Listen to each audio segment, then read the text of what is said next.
আসসালামু আলাইকুম এভরিওয়ান। আশা করি আল্লাহর রহমতে আপনারা প্রত্যেকে অনেক অনেক ভালো আছেন। আজকের ক্লাসে সবাইকে স্বাগত জানাচ্ছি। আশা করি আল্লাহর রহমতে প্রত্যেকে অনেক ভালো আছেন।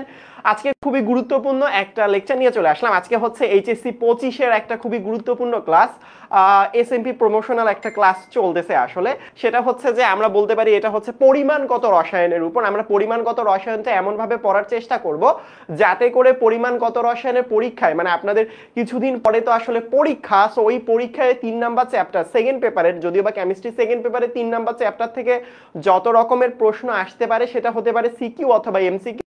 সকল রকম জিনিস বা সকল রকম কনসেপ্ট যাতে আপনাদের ক্লিয়ার হয়ে যায় ইনশাল্লাহ, সেই জিনিসগুলো নিয়ে আলোচনা করবো। একটু কমেন্ট সেকশনে আমাকে জানিয়ে দিবেন আমাকে ঠিকঠাক মতো দেখতে পারতেছেন কিনা, অল ক্লিয়ার রয়েছে কিনা, আমার পেছনে থাকা লেখাগুলো ঠিকঠাক মতো দেখতে পারতেছেন কিনা, অর্থাৎ অল ক্লিয়ার রয়েছে কিনা। একটু কাজ করবেন, সেটা হচ্ছে অবশ্যই ক্লাসে জয়েন করে নিজেদের বন্ধু, ফ্রেন্ড, বড় ভাই, বড় বোন যাই থাক না কেন তাদেরকে একটু মেনশন করে দিবেন। সে যদি হয় এইচএসসি 25 ব্যাচ, তাহলে কি হবে, ওই ভাইয়া বা আপু যদি এই ক্লাসটা দেখে, এই ক্লাসের যত প্যারা থাকবে, যত রকম পড়াশুনো নিয়ে হচ্ছে গিয়ে সে এই চ্যাপ্টারের জারণ বিজারণ রয়েছে, পিপিএম রয়েছে, ঘনমাত্রা রয়েছে, মানে ঘনমাত্রা থেকে শুরু করে অনেক কিছু জিনিস, নির্দেশক রয়েছে, সো অনেক রকম পার্টি রয়েছে এই অধ্যায়ের মধ্যে।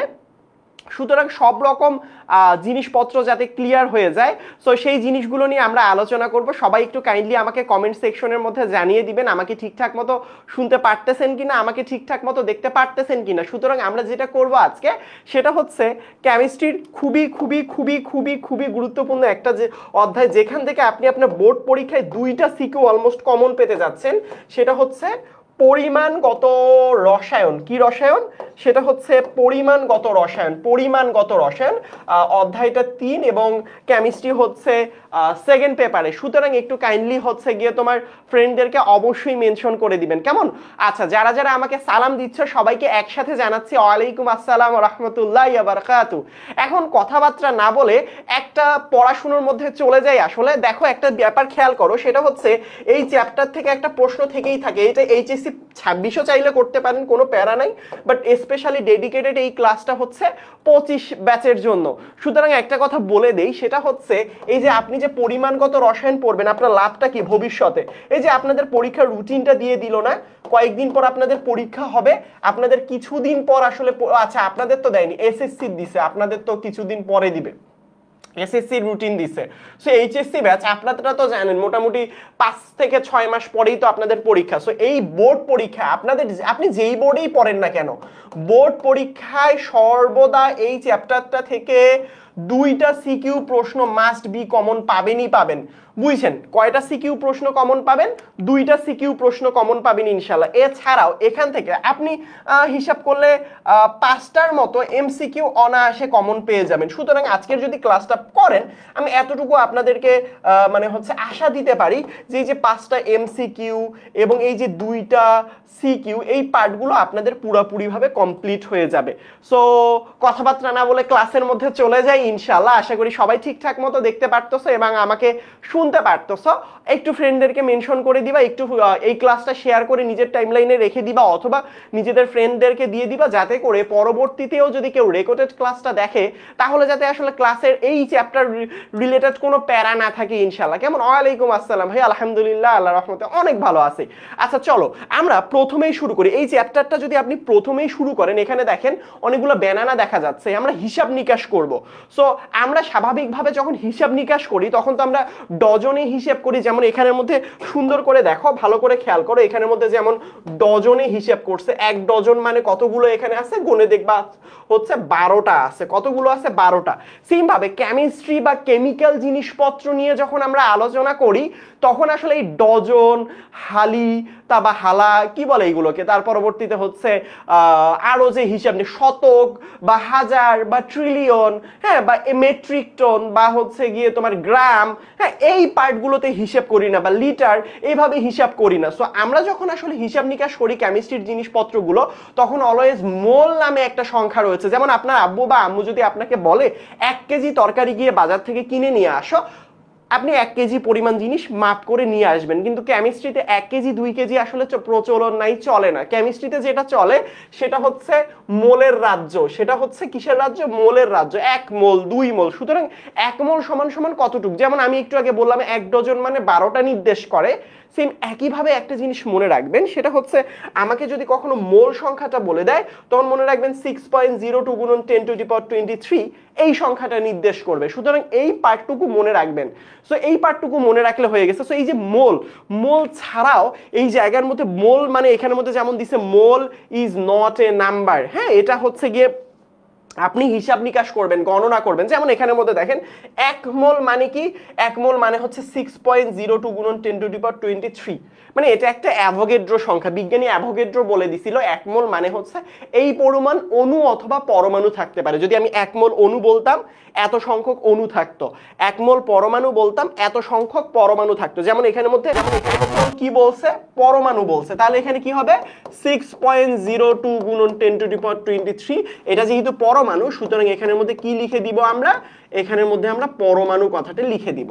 কি লিখে দিব, পরমাণু। আমি যদি বলতাম 1 মোল ডিম, তাহলে ওই পাশে গিয়ে আমি কি লিখে দিতাম, 1 মোল সমান সমান এতগুলো ডিম।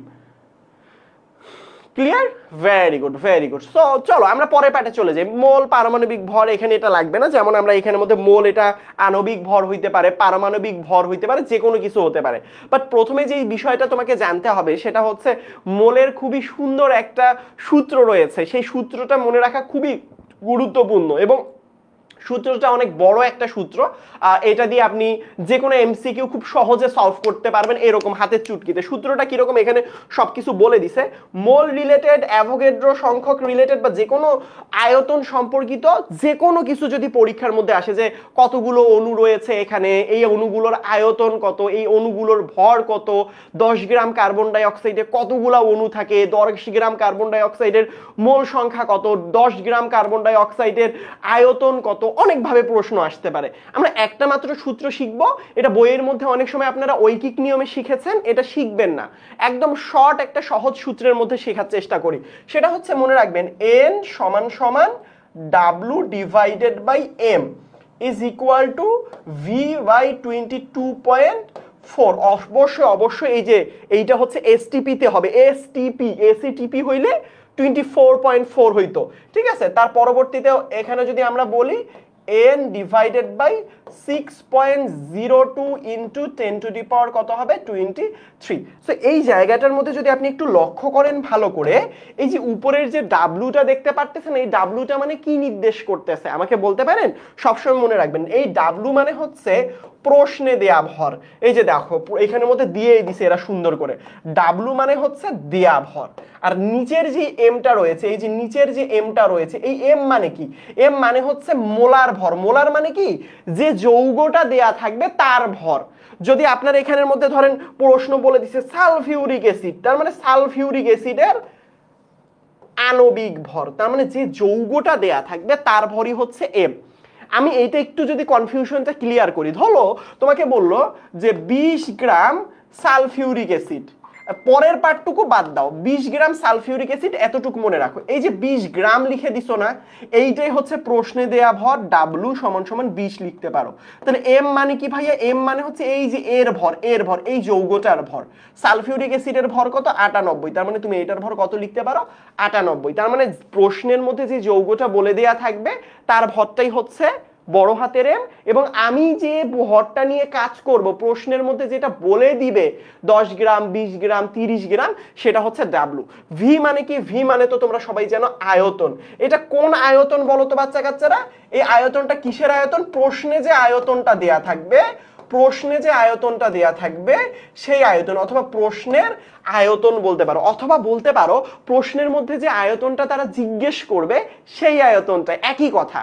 সুতরাং এখানের মধ্যে দুইটা ব্যাপার খেয়াল করো, ডাব্লু হচ্ছে প্রশ্নের, উপরের যে মানগুলো দেখতেছো সবই প্রশ্নের, উপরের যে মান থাকবে সবগুলোই প্রশ্নের।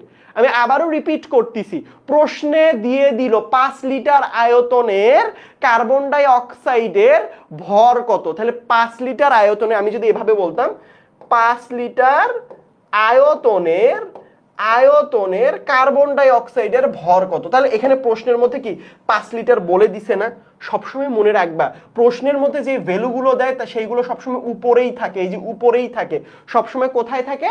উপরে থাকে। এই কথাটা একটু মনে রাখবা, তাহলে হবে এটা কি পরীক্ষার হলে তো কখনো কনফিউজড হবা না তুমি যে আসলে ভাই এই ভ্যালুটা কি আমি ডাব্লু ধরবো নাকি এম ধরবো নাকি ভি ধরবো নাকি এল ধরবো, আমি তো কিছু বুঝতেছি না। সেম ভাবে এই এন মানে হচ্ছে অণুর সংখ্যা। কিসের সংখ্যা? অণুর সংখ্যা। তাহলে এই অণুর সংখ্যাটাও কি করতে হবে বাচ্চা কাচ্চারা? অণুর সংখ্যাটাও সুন্দর করে মনে রাখতে হবে। এই অণুর সংখ্যাটাও কি করতে হবে? মনে রাখতে। এই অণু সংখ্যাটা কি? প্রশ্নে দেয়া অণুর সংখ্যা। কিসের অণু সংখ্যা? প্রশ্নে দেয়া অণুর সংখ্যা। তার মানে আমি সবসময় মনে রাখবো যদি প্রশ্নে বলে 5টি কার্বন ডাই অক্সাইড, 5টি কার্বন ডাই অক্সাইড অণুর ভর কত, তাহলে প্রশ্নে কি দিয়েছে? 5টি।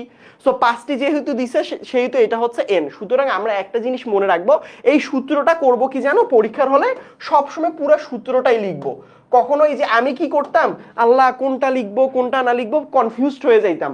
সুতরাং হতে পারে সূত্রের এই W/m = V/22.4 এই পোরশনটা নিয়ে আপনাকে কাজ করতে হতে পারে।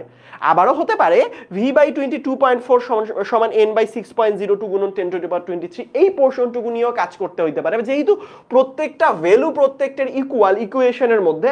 সুতরাং আমি এই n সমান সমান যেমন এটা লিখতে পারি, সেম একইভাবে n সমান সমান এটাও লেখা যায়, সেম একইভাবে n সমান সমান এটাও লেখা যায়, তার সেম ভাবে এইটা সমান সমান এটাও লেখা যায়, এটাও লেখা যায়, আবার এটা সমান সমান এটাও লেখা যায়। তার মানে আমার প্রশ্নের মধ্যে যেই ভ্যালুটা চাবে সেটা নিয়ে আসলে কাজ করতে হবে।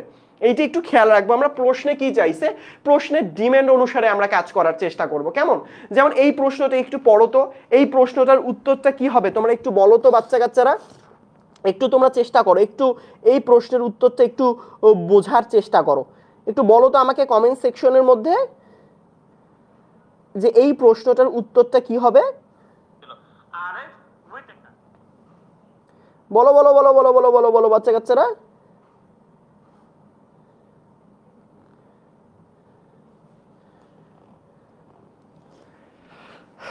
বলো বলো বলো এই প্রশ্নটার উত্তরটা কি হবে? যখনই এরকম কোনো প্রশ্ন দেখবেন ভালো করে খেয়াল করেন, এখানে দেখেন 64 গ্রাম অক্সিজেনের কথা বলছে। সো যখন কখনো প্রশ্নের মধ্যে বাংলা দিয়ে লিখে দিবে এরকম কোনো অপশন আপনারা কি দিয়ে পাবেন? আপনারা এরকম কিছু অপশন এরকম করে বাংলা দিয়ে পাবেন, তখন চোখ বন্ধ করে লিখে ফেলবেন এই অক্সিজেন মানেটা কি বোঝায়। এই অক্সিজেন মানেটা O2 বুঝাচ্ছে, শুধুমাত্র একটা অক্সিজেন না, এটা ভুল করবেন না, শুধুমাত্র একটা অক্সিজেন বোঝানো হচ্ছে না। সুতরাং আমরা একটা কাজ করি, সেটা হচ্ছে আমরা এই পার্টটাকে আমরা কি জানি সূত্রে এবং কি কি দেয়া রয়েছে সেইটা দুই ভাগে ভাগ করে ফেলি। সুতরাং প্রথমে আমরা কি করব, আমরা প্রথমে সূত্রটা লিখি। আমরা তো অনেক বড় একটা সূত্র জানি, দেখো এখানের মধ্যে কি বলছে, মোল সংখ্যা নির্ণয় করে। এরকম পার্টের ম্যাথ করার জন্য শুধুমাত্র আমরা যেভাবে শিখেছি সেভাবে সূত্রটা লিখব। কি জানি, n সমান সমান কি W/m ইজ ইকুয়াল টু কি হবে, V/22.4 ইজ ইকুয়াল টু কি হবে, N/6.02 ইন্টু 10⁻23 এইটা হবে। এখন দেখো, এখন একটা জিনিস খেয়াল করো, প্রশ্নের মধ্যে কি দিছে আসলে। এই যে দেখো আমি তোমাদেরকে বারবার বলে দেই প্রশ্নের মধ্যে যে ভরটা দেয়া থাকে সেটা হচ্ছে W। ভেরি গুড, একজন তো জান্নাতুল রিয়া বলে দিছে যে n এর মান বের করতে হবে। হ্যাঁ অবশ্যই, মোল সংখ্যা মানে কি বের করতে হবে? মোল সংখ্যা মানে হচ্ছে n এর মান বের করতে হবে। এবং তোমাকে দেখতে হবে প্রশ্নের মধ্যে কার কার মানগুলো দেয়া রয়েছে। সো এখানের মধ্যে একটু খেয়াল করো তুমি বাবা, সেটা হচ্ছে এই যে দেখো আমি যে এই যে এটা কি প্রশ্নের ভর না, এটা কি প্রশ্নের ভর না, তাহলে প্রশ্নের ভরটাকে আমি কি বলতে পারি, ডাব্লু বলতে পারি। তাহলে আমি এখানের মধ্যে কি বলতে পারি, ডাব্লু সমান সমান কিসের ভর, প্রশ্নে দিয়ে দিছে কত গ্রাম, 64 গ্রাম, তাহলে এটা ডাব্লু সমান সমান 64 গ্রাম লিখে দাও।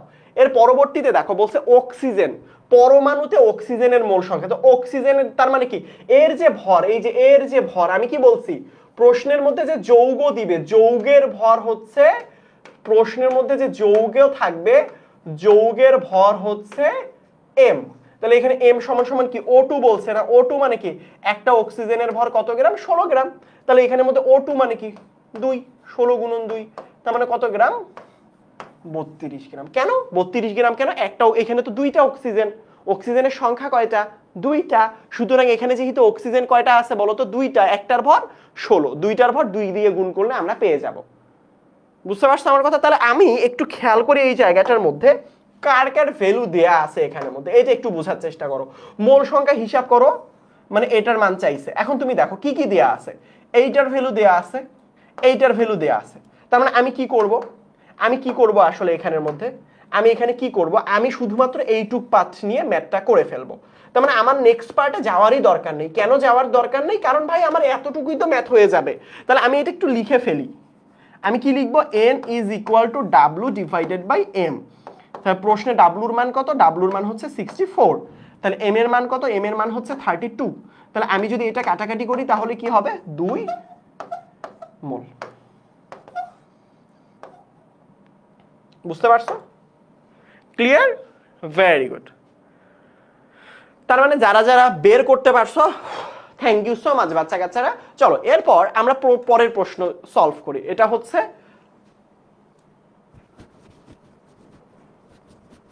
চলো এখানের মধ্যে আরেকটা ব্যাপার খেয়াল করতে হবে বাবারা। এখানে আরেকটা জিনিস খেয়াল করতে হবে, সেটা হচ্ছে এখানের মধ্যে তুমি যেটা করছো সেটা হচ্ছে পরমাণুতে বের করো নাই। তুমি যেটা বের করছো সেটা করছো হচ্ছে অণুতে। এই যে দেখো অণুতে, অণু। তুমি যেটা বের করছো সেটা হচ্ছে অণুতে বের করছো। কিসে বের করছো? তুমি হচ্ছে অণুতে বের করছো। কেন অণুতে বের করছো?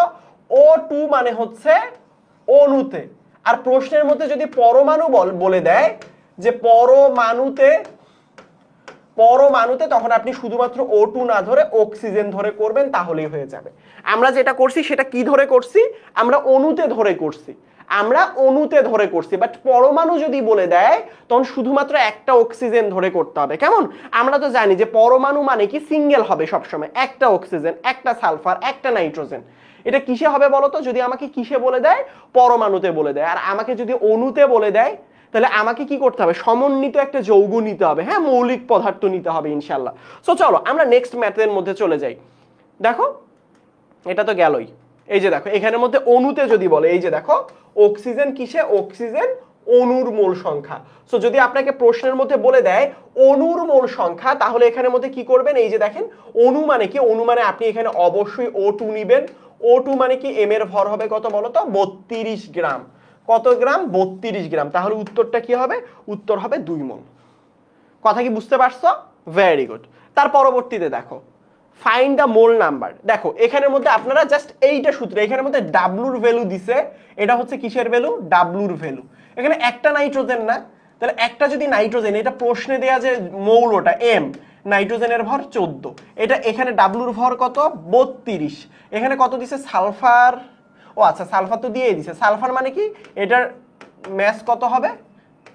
32। তার পরবর্তীতে এটা 40, তার মানে এটা কি হবে? ডাব্লু। এখানে হাইড্রোজেন মানে কি? হাইড্রোজেন মানে 1 গ্রাম। তাহলে আমি কি করব? আমি একটু আগে সূত্রটা শিখছি, n সমান সমান ডাব্লু ডিভাইডেড বাই এম। এই যে পোর্শনের মধ্যে আমি জাস্ট মানগুলা বসাই দিব।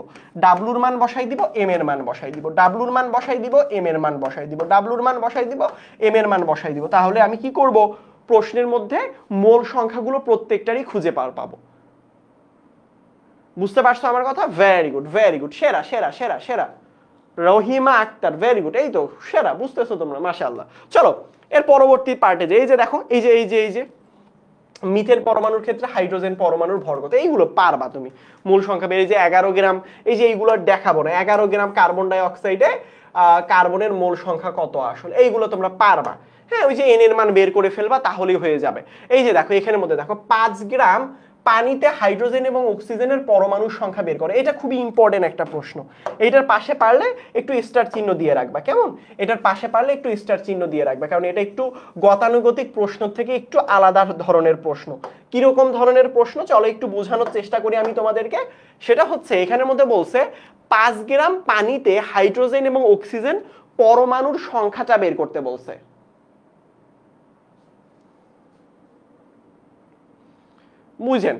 বুঝেন এখানের মধ্যে।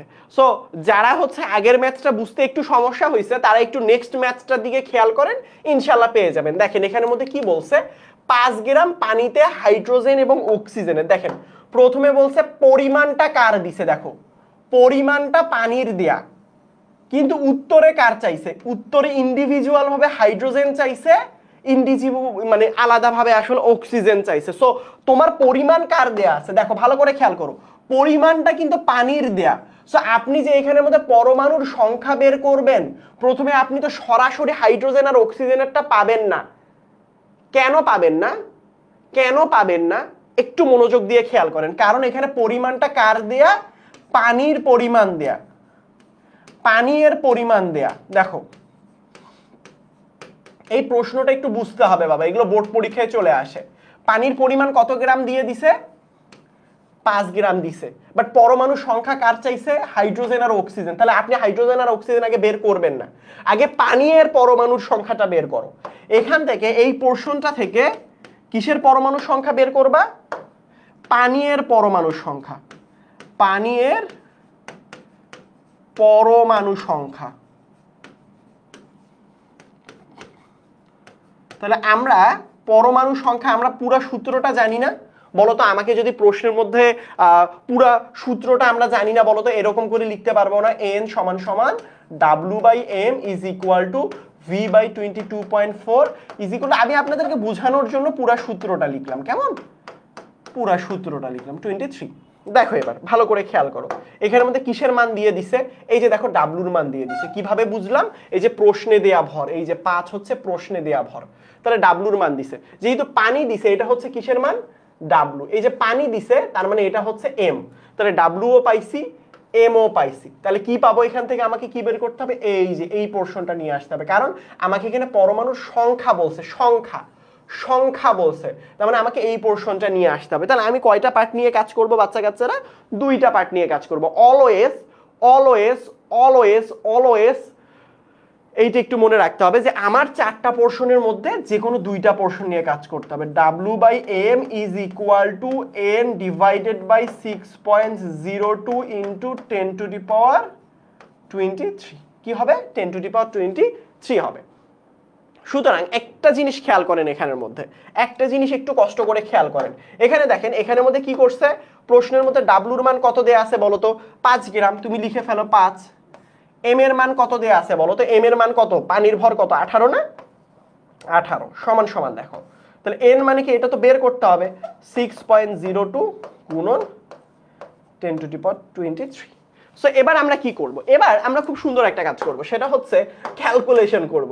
সো আমরা যদি ক্যালকুলেশন করি, এন এর মান বের করতে চাই, এন সমান সমান এটা তো এটার সাথে গুণন যাবে, তাহলে 6.23 ডিভাইডেড বাই কত হবে? 18 গুণন হচ্ছে 5 করলে কত আসে দেখো তো? আমি একটু ক্যালকুলেটরে দেখতেছি, তোমরা একটু দেখো।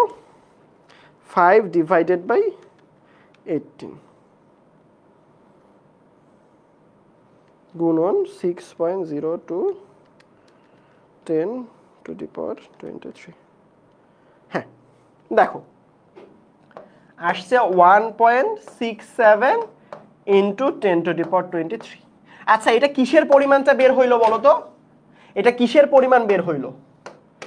এই যে পরিমাণটা বের করলাম, কোথায় থেকে বের করলাম? পানিতে না? পানি না, পানি থেকে তো বের করছি।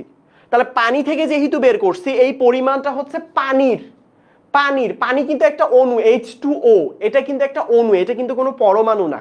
এটা কি? এটা একটা অণু। সুতরাং মনে রাখবা 1.67 গুণন 10⁻23 এটা কি? পানি, অণুর সংখ্যা, অণুর সংখ্যা। কিসের? পানির বের করছি। কিভাবে বুঝলাম ভাইয়া পানির বের করছি? কারণ আমি এই জায়গা থেকে যে আমি হিন্টসটা নিছি সেটা কিন্তু পানিরটা নিছি। এখন দেখো ভালো করে খেয়াল করো, এই পার্টটুকু যদি তোমরা বুঝতে পারো তাহলে হয়ে যাবে।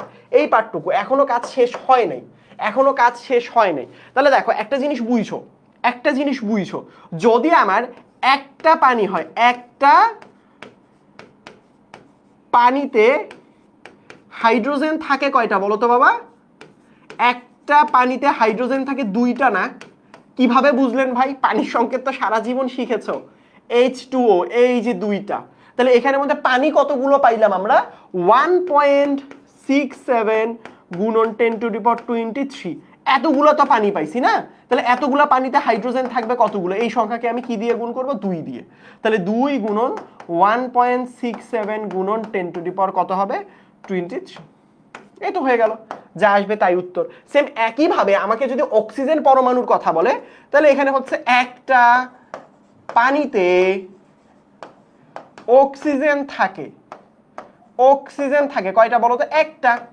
তাহলে এতগুলাতে কয়টা থাকবে বলো তো? 1.67 গুণন 10⁻23 পানিতে অক্সিজেন থাকবে কতগুলো? 1 গুণন 1.67 গুণন 10⁻20 কত হবে? 3 হবে। এই তো হয়ে গেল। তার মানে তোমরা যদি এই যে দেখো এই যে পোর্শনটা আমি করলাম এখানের মধ্যে, এটা ঝামেলায় যাওয়ার কোনো প্রয়োজন নাই। এটা ঝামেলাযুক্ত মনে হতে পারে যে ভাইয়া এভাবে আসলে গুণ ভাগ ভাগ গুণ করব, খুবই প্যারাদায়ক মনে হতে পারে। সো আমি যেটা বলবো তোমাদেরকে, এরকম যখন তোমাদেরকে কিছু পরিসংখ্যান দিয়ে দিবে যে তোমাকে এখানে দিয়ে দিছে পানির মান, দেখো প্রশ্নের মধ্যে কি দিয়ে দিছে? দিয়ে দিছে পানির মান, পানির ভর দিয়ে দিছে, বাট চাচ্ছে অন্য কারো হিসাব, চাচ্ছে অন্য কারো হিসাব। তখন আমি কি করব? প্রথমে তখন আমি পানিরটারই বের করব, পানিরই অণুর সংখ্যা বের করব, অণুর সংখ্যা বের করব, পানিরই অণুর সংখ্যা বের করব। তারপর পানিটা দিয়ে হিসাব করব। পানিতে অণুর সংখ্যা বের করার পর যেই সংখ্যাটা পাবো, এই যে এখানে দেখো যেই সংখ্যাটা আমি এখানে পেয়েছি, যেই সংখ্যাটা আমি এখানের মধ্যে পেয়েছি, সেখানের ওই সংখ্যাটাকে পানিতে, এখানে হাইড্রোজেন কয়টা? 2টা, 2 দিয়ে গুণ করো। অক্সিজেন সংখ্যা কয়টা? অক্সিজেন সংখ্যা একটা, 1 দিয়ে গুণ করো, তাহলেই ম্যাথ হয়ে যাবে। বুঝতে পারছো? হো হাসবনি ইনশাল্লাহ বাবা। তোমরা কি বুঝতে পারছো আমার কথা? কথা কি ক্লিয়ার? সো আপনি কি করবেন? যারটা দেয়া থাকবে, যদি এখানের মধ্যে কখনো প্রশ্নের মধ্যে এরকম দিত, ধরেন প্রশ্নের মধ্যে আপনাকে এরকম দিয়ে দিছে, ধরেন আপনাকে প্রশ্নের মধ্যে এরকম দিয়ে দিছে সালফিউরিক অ্যাসিড H2SO4 কয় গ্রাম? ধরো 5 গ্রাম সালফিউরিক অ্যাসিডে হাইড্রোজেন, সালফার, অক্সিজেনের পরমাণু সংখ্যা নির্ণয় করতে বলছে। কেমন? কি সংখ্যা? পরমাণু সংখ্যা। কি সংখ্যা? পরমাণু সংখ্যাটা নির্ণয় করতে বলছে। কি সংখ্যা? পরমাণু সংখ্যা নির্ণয় করতে বলছে। কয় গ্রাম? 5 গ্রাম। প্রথমে আপনার যেহেতু সালফিউরিক অ্যাসিড দেয়া আছে, তাহলে আপনি সালফিউরিক অ্যাসিডের অণুর সংখ্যা n এর মানটা বের করবেন। বের করার পর যখন আপনি অক্সিজেনের সংখ্যাটা বের করবেন, অক্সিজেন এখানে কয়টা আছে? 2, তাহলে এই সংখ্যার সাথে আপনি 2 গুণ করে দিবেন। সালফার যখন বের করতে যাবেন, সালফার কয়টা আছে? 1, তাহলে সালফার বের করার সময় 1 দিয়ে গুণ করবেন। অক্সিজেন যখন বের করবেন, অক্সিজেন আছে 4টা, এই অণুকে অক্সিজেনের 4 দিয়ে গুণ করে দিবেন। সুন্দর মতো পরমাণু সংখ্যাটা বের হয়ে যাবে। কথা কি বোঝা গেছে? কথা কি ক্লিয়ার? ভেরি গুড বাবারা। সো চলো এবার এই যে দেখছো এখানের মধ্যে ওরা বের করছে, এই যে দেখো এখানের মধ্যে ওরা পরমাণু সংখ্যা বের করছে, করার পর অণু দিয়ে গুণ করছে। এই যে আমরা যেটা বের করলাম ওইটাই দেখো লাস্ট পর্যন্ত বেরিয়ে গেছে। এই যে দেখো, এই যে বুঝতে পারছো আমার কথা? Very good. তারপরে এইগুলো লাগবে না এখন। এই যে এখানের মধ্যে একটা জিনিস দেখো, সেটা হচ্ছে এটা দেখো এখানের মধ্যে বলছে যে এখানের মধ্যে খেয়াল করো, সেটা হচ্ছে যে বলছে 0.252 দানাদার অক্সালিক অ্যাসিড। তোমরা কি কেউ বলতে পারবা এই যে দানাদার অক্সালিক অ্যাসিড তোমাদেরকে যেখানে আটকিয়ে দিতে পারে, সেটা হচ্ছে দানাদার অক্সালিক অ্যাসিডের সংকেতটা আসলে কি? সুতরাং এই জায়গায় যখন আপনাকে আটকাবে তখন একটু সুন্দর করে মনে রাখার চেষ্টা করবেন যে oxalic acid, oxalic acid, oxalic অ্যাসিডের সংকেতটা কি? H2C2O4। যখন আপনাকে এখানের মধ্যে হিসাব করতে হবে, যখন আপনাকে এখানে হিসাব করতে হবে দানাদার, এই ওয়ার্ডটা কিন্তু খুবই খুবই খুবই ইম্পর্টেন্ট। সেটা কি? সেটা হচ্ছে দানাদার যখন কথাটা বলে দিবে তখন আপনি কি করবেন? দানাদারের জন্য এই অক্সালিক অ্যাসিডের সাথে 2 মোল পানি আসলে অ্যাড করে দিবেন। 2 মোল পানি কি করে দিবেন? অ্যাড করে দিবেন। 2 মোল পানি কি করে দিবেন? অ্যাড করে দিবেন। সুতরাং এর পারমাণবিক ভর নির্ণয় করবেন। এইটা সূত্র দিয়ে আপনি আসলে বের করার চেষ্টা করবেন। সুতরাং এই জায়গার মধ্যে যখন বলবে কতটি অক্সিজেন পরমাণু আছে, যে আগের মতো এটা যেহেতু অক্সালিক অ্যাসিড, অণুর সংখ্যা বের করবেন n দিয়ে অক্সালিক অ্যাসিডের।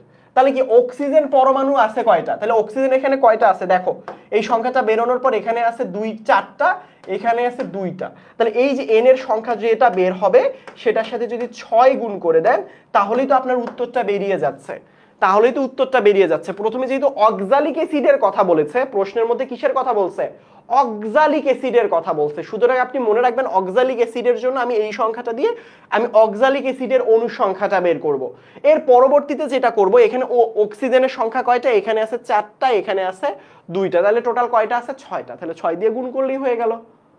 বুঝতে পারছো আমার কথা? Very good. তারপরে দেখো এই যে কোনটাতে বেশি পরমাণু আছে, সহজ একদম, এগুলো প্রশ্ন অনেক বেশি আছে পরমাণু, এরকম যখন প্রশ্ন জিজ্ঞেস করবে কোনটাতে বেশি অণু অথবা পরমাণু আছে, তাহলে আমি কিভাবে হিসাব করব? এখানে দেখো প্রশ্নে দিছে যেটা, সেটা কিসের ভ্যালু দিছে? প্রশ্নে যেই মানটা দিছে সেটা হচ্ছে ডাব্লুর মান। প্রশ্নে যেই মান সেটা হচ্ছে ডাব্লুর মান, প্রশ্নের যার মান সেটা হচ্ছে ডাব্লুর মান। সবসময় মনে রাখবো প্রশ্নে দেয়া ভরটা হচ্ছে ডাব্লুর মান আসলে। আর এই যে হাইড্রোজেন অ্যাটম, অ্যাটম মানে কি? পরমাণুর কথা বলছে, শুধু একটা হাইড্রোজেন, শুধুমাত্র ক্লোরিন অ্যাটম, একটা ক্লোরিন। তারপরে এখানে বলছে হিলিয়াম অ্যাটম, তার মানে এখানে মধ্যে একটা হিলিয়াম। তারপরে নাইট্রোজেন অ্যাটম, তার মানে একটা নাইট্রোজেনের কথা বলছে। সো প্রত্যেকটার দেখো ডাব্লু আর কিসের মান দেয়া আছে বলো তো? ডাব্লু এবং হচ্ছে গিয়ে তোমার এম এর মান দেয়া আছে। সো আমি যদি সূত্র এখানের মধ্যে অ্যাপ্লাই করি যে W divided by M is equal to n divided by 6.02 গুণন 10 টু দি পাওয়ার 23। সো প্রত্যেকটাতে একবার একবার করে, একবার এক নাম্বারে একবার কি করব, এখানের মধ্যে আমি ডাব্লুর মানটা বসাবো, তার পরবর্তীতে কি করব, এম এর মান বসাবো, বের করে এখানে এন এর মানটা হিসাব করব। তাহলে এটা ডান, এটা আপনার হিসাব হয়ে গেল।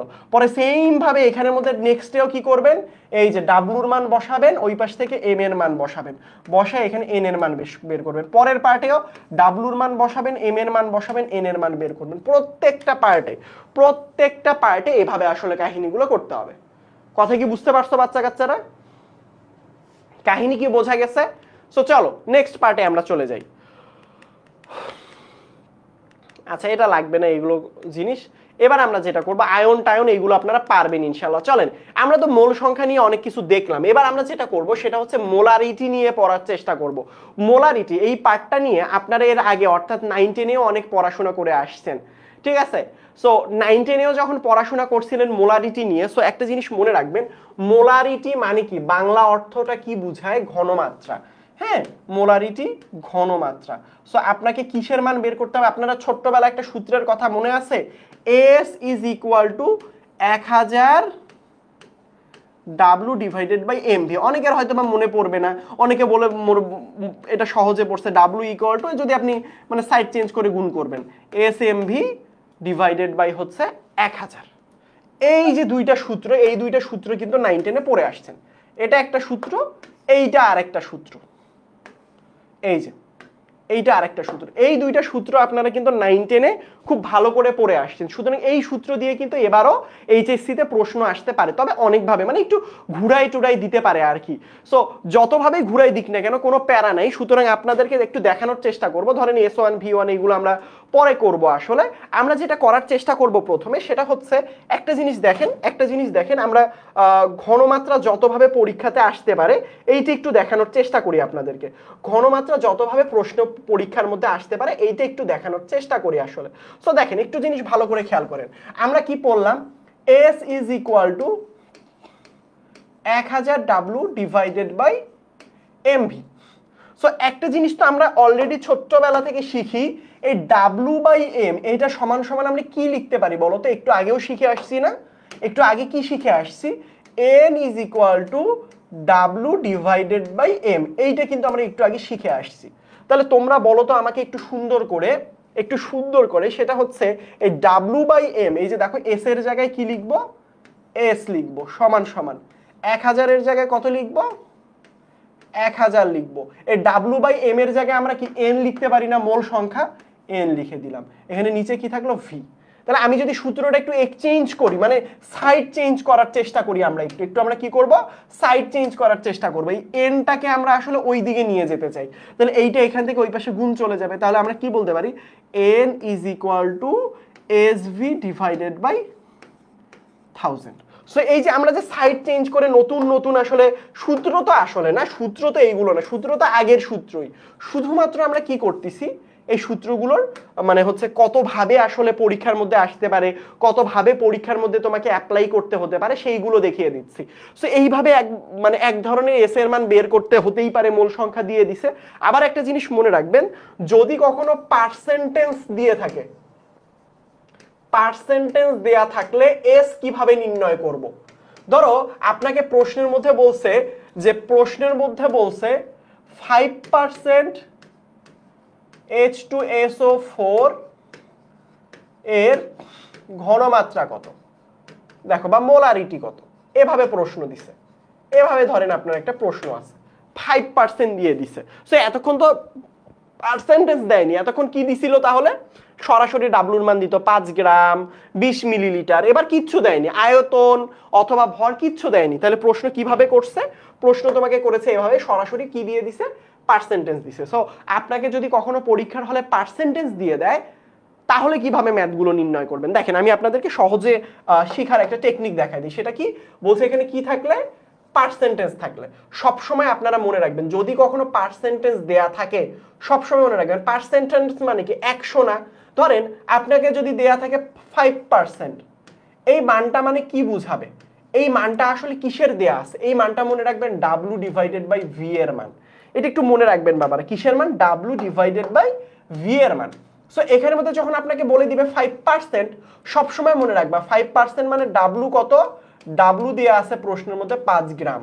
এই 5% মানে কি? V দেয়া আছে তোমার 100 ml। এইটা একটু মনে রাখবা, যত পার্সেন্ট দেয়া থাক না কেন। ধরো প্রশ্নের মধ্যে 5 এর জায়গায় অন্য কোনো পার্সেন্টেজ দেয়া আছে, 5 এর জায়গায় তোমার প্রশ্নের মধ্যে দেয়া আছে 25%। কত পার্সেন্ট? 25%। তাহলে বুঝবা পার্সেন্টেজ দেয়া আছে মানে W কত?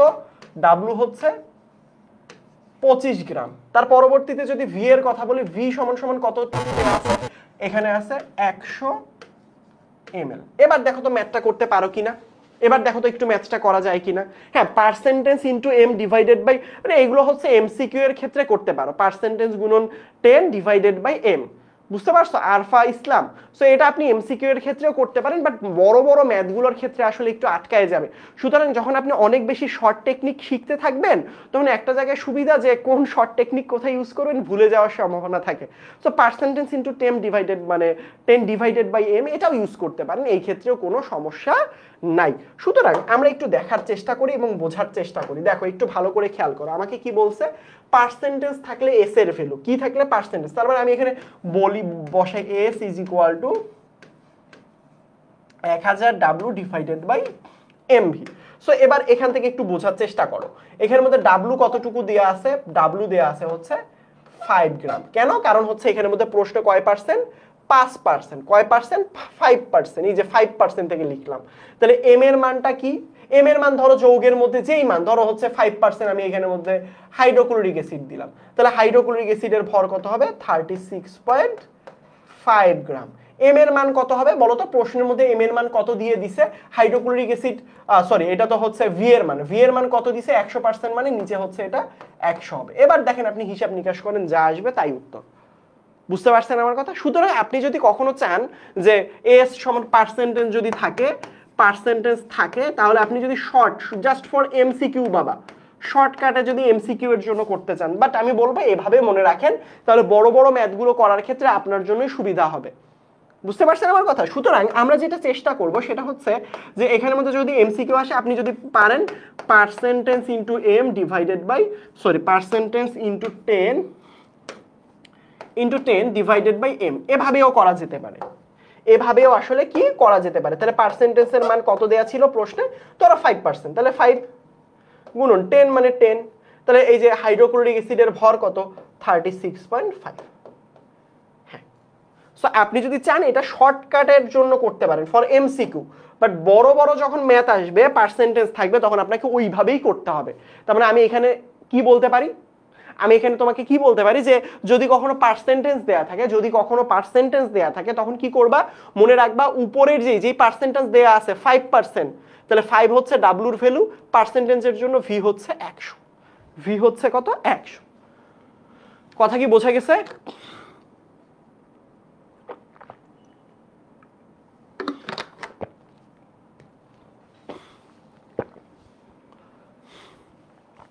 এটা এটা এইচএসসি ক্লাস। বুঝতে পারছো তোমরা? সো আশা করি তোমরা পারবা, আশা করি এখানে থেকে তোমরা পরবর্তীতে পারবা। সো এই দুই ভাবে আসতে পারে। এছাড়া হচ্ছে আরেকটুকু থাকতে পারে s1 v1 সমান সমান হচ্ছে s2 v2, এভাবেও পরীক্ষার মধ্যে প্রশ্ন দিতে পারে। যেমন এখানের মধ্যে বলছে যে দেখো একটা প্রশ্ন, দেখো s1, এই সূত্র তো তোমরা একদম ক্লাস 9এও হয়তো বা পড়ে আসছো। দেখো আরেকটা সূত্র আছে s দিয়ে, যে জানা ঘনমাত্রার সাপেক্ষে অজানা দ্রবণের ঘনমাত্রা নির্ণয় করতে হতে পারে। জানা দ্রবণের ঘনমাত্রার সাপেক্ষে অজানা দ্রবণের ঘনমাত্রা নির্ণয় করব। বুঝছেন? সো আমরা যেটা করব সেটা হচ্ছে যে S1V1 is equal two S2V2, এইটা একটু মনে রাখবো, এইটা একটু মনে রাখবো। এছাড়া এরকমও হইতে পারে, আমরা সামনে পড়বো SV সমান সমান হচ্ছে S1V1 যোগ হচ্ছে S2V2, এই সূত্রটা একটু মনে রাখবো। সো এটা কখন কোনটা অ্যাপ্লাই করবো এটা একটু পরেই আমরা বুঝতে পারবো ইনশাল্লাহ। এই ক্ষেত্রে আপনাকে কোনো রকম চিন্তা করতে হবে না ইনশাল্লাহ। সো দেখো এখানের মধ্যে দেখো ভালো করে খেয়াল করো, প্রশ্নের মধ্যে কি দিয়ে দিছে, প্রশ্নের মধ্যে এখানে কি দিয়ে দিছে, প্রশ্নের মধ্যে দিছে 0.2 মোলার। আবার দেখো 100 ml নাইট্রিক অ্যাসিডের দ্রবণের সাথে 100 ml পানি যোগ করলে ওই দ্রবণের মোলারিটি কত হবে। কতটুকু পানি যোগ করছি, 100 ml পানি যোগ করছি। কত ml পানি যোগ করছি, 100 ml পানি যোগ করছি। তার মানে দেখছো এখানের মধ্যে তোমাকে কি দিয়ে দিছে, এখানের মধ্যে তোমাকে S1 এর ভ্যালু দিছে, এখানের মধ্যে কি দিছে, V1 এর ভ্যালু দিছে। সো এখানে পরবর্তীতে কি বলছে, আরো পানি যোগ করতে বলছে। তাহলে এখানের মধ্যে কি চাইছে, S2 এর ভ্যালু চাইছে। সো দেখো এখানের মধ্যে S1 এর মান কত, এই যে দেখো S1 এর মান হচ্ছে 0.2। তাহলে V1 এর মান কত, V1 এর মান হচ্ছে 100 ml। তাহলে V2 এর মান কত এখানের মধ্যে, সে দেখো একটা জিনিস ভালো করে খেয়াল করো, এখানের মধ্যে আমরা ওইটাতে পরে যাচ্ছি, S2 এর মান বের করতে হবে। দেখো একটা জিনিস বুঝো, দেখো তোমার একটা দ্রবণ আছে, তোমার একটা দ্রবণ আছে। সো এখানের মধ্যে ধরো এটা একটা পাত্র, পাত্রের মধ্যে কি আছে, দ্রবণ আছে। সো দ্রবণের মধ্যে খেয়াল করবা, ধরো দেয়া আছে 50 ml পরিমাণ পানি রয়েছে, কি রয়েছে, 50 ml পরিমাণ পানি আছে।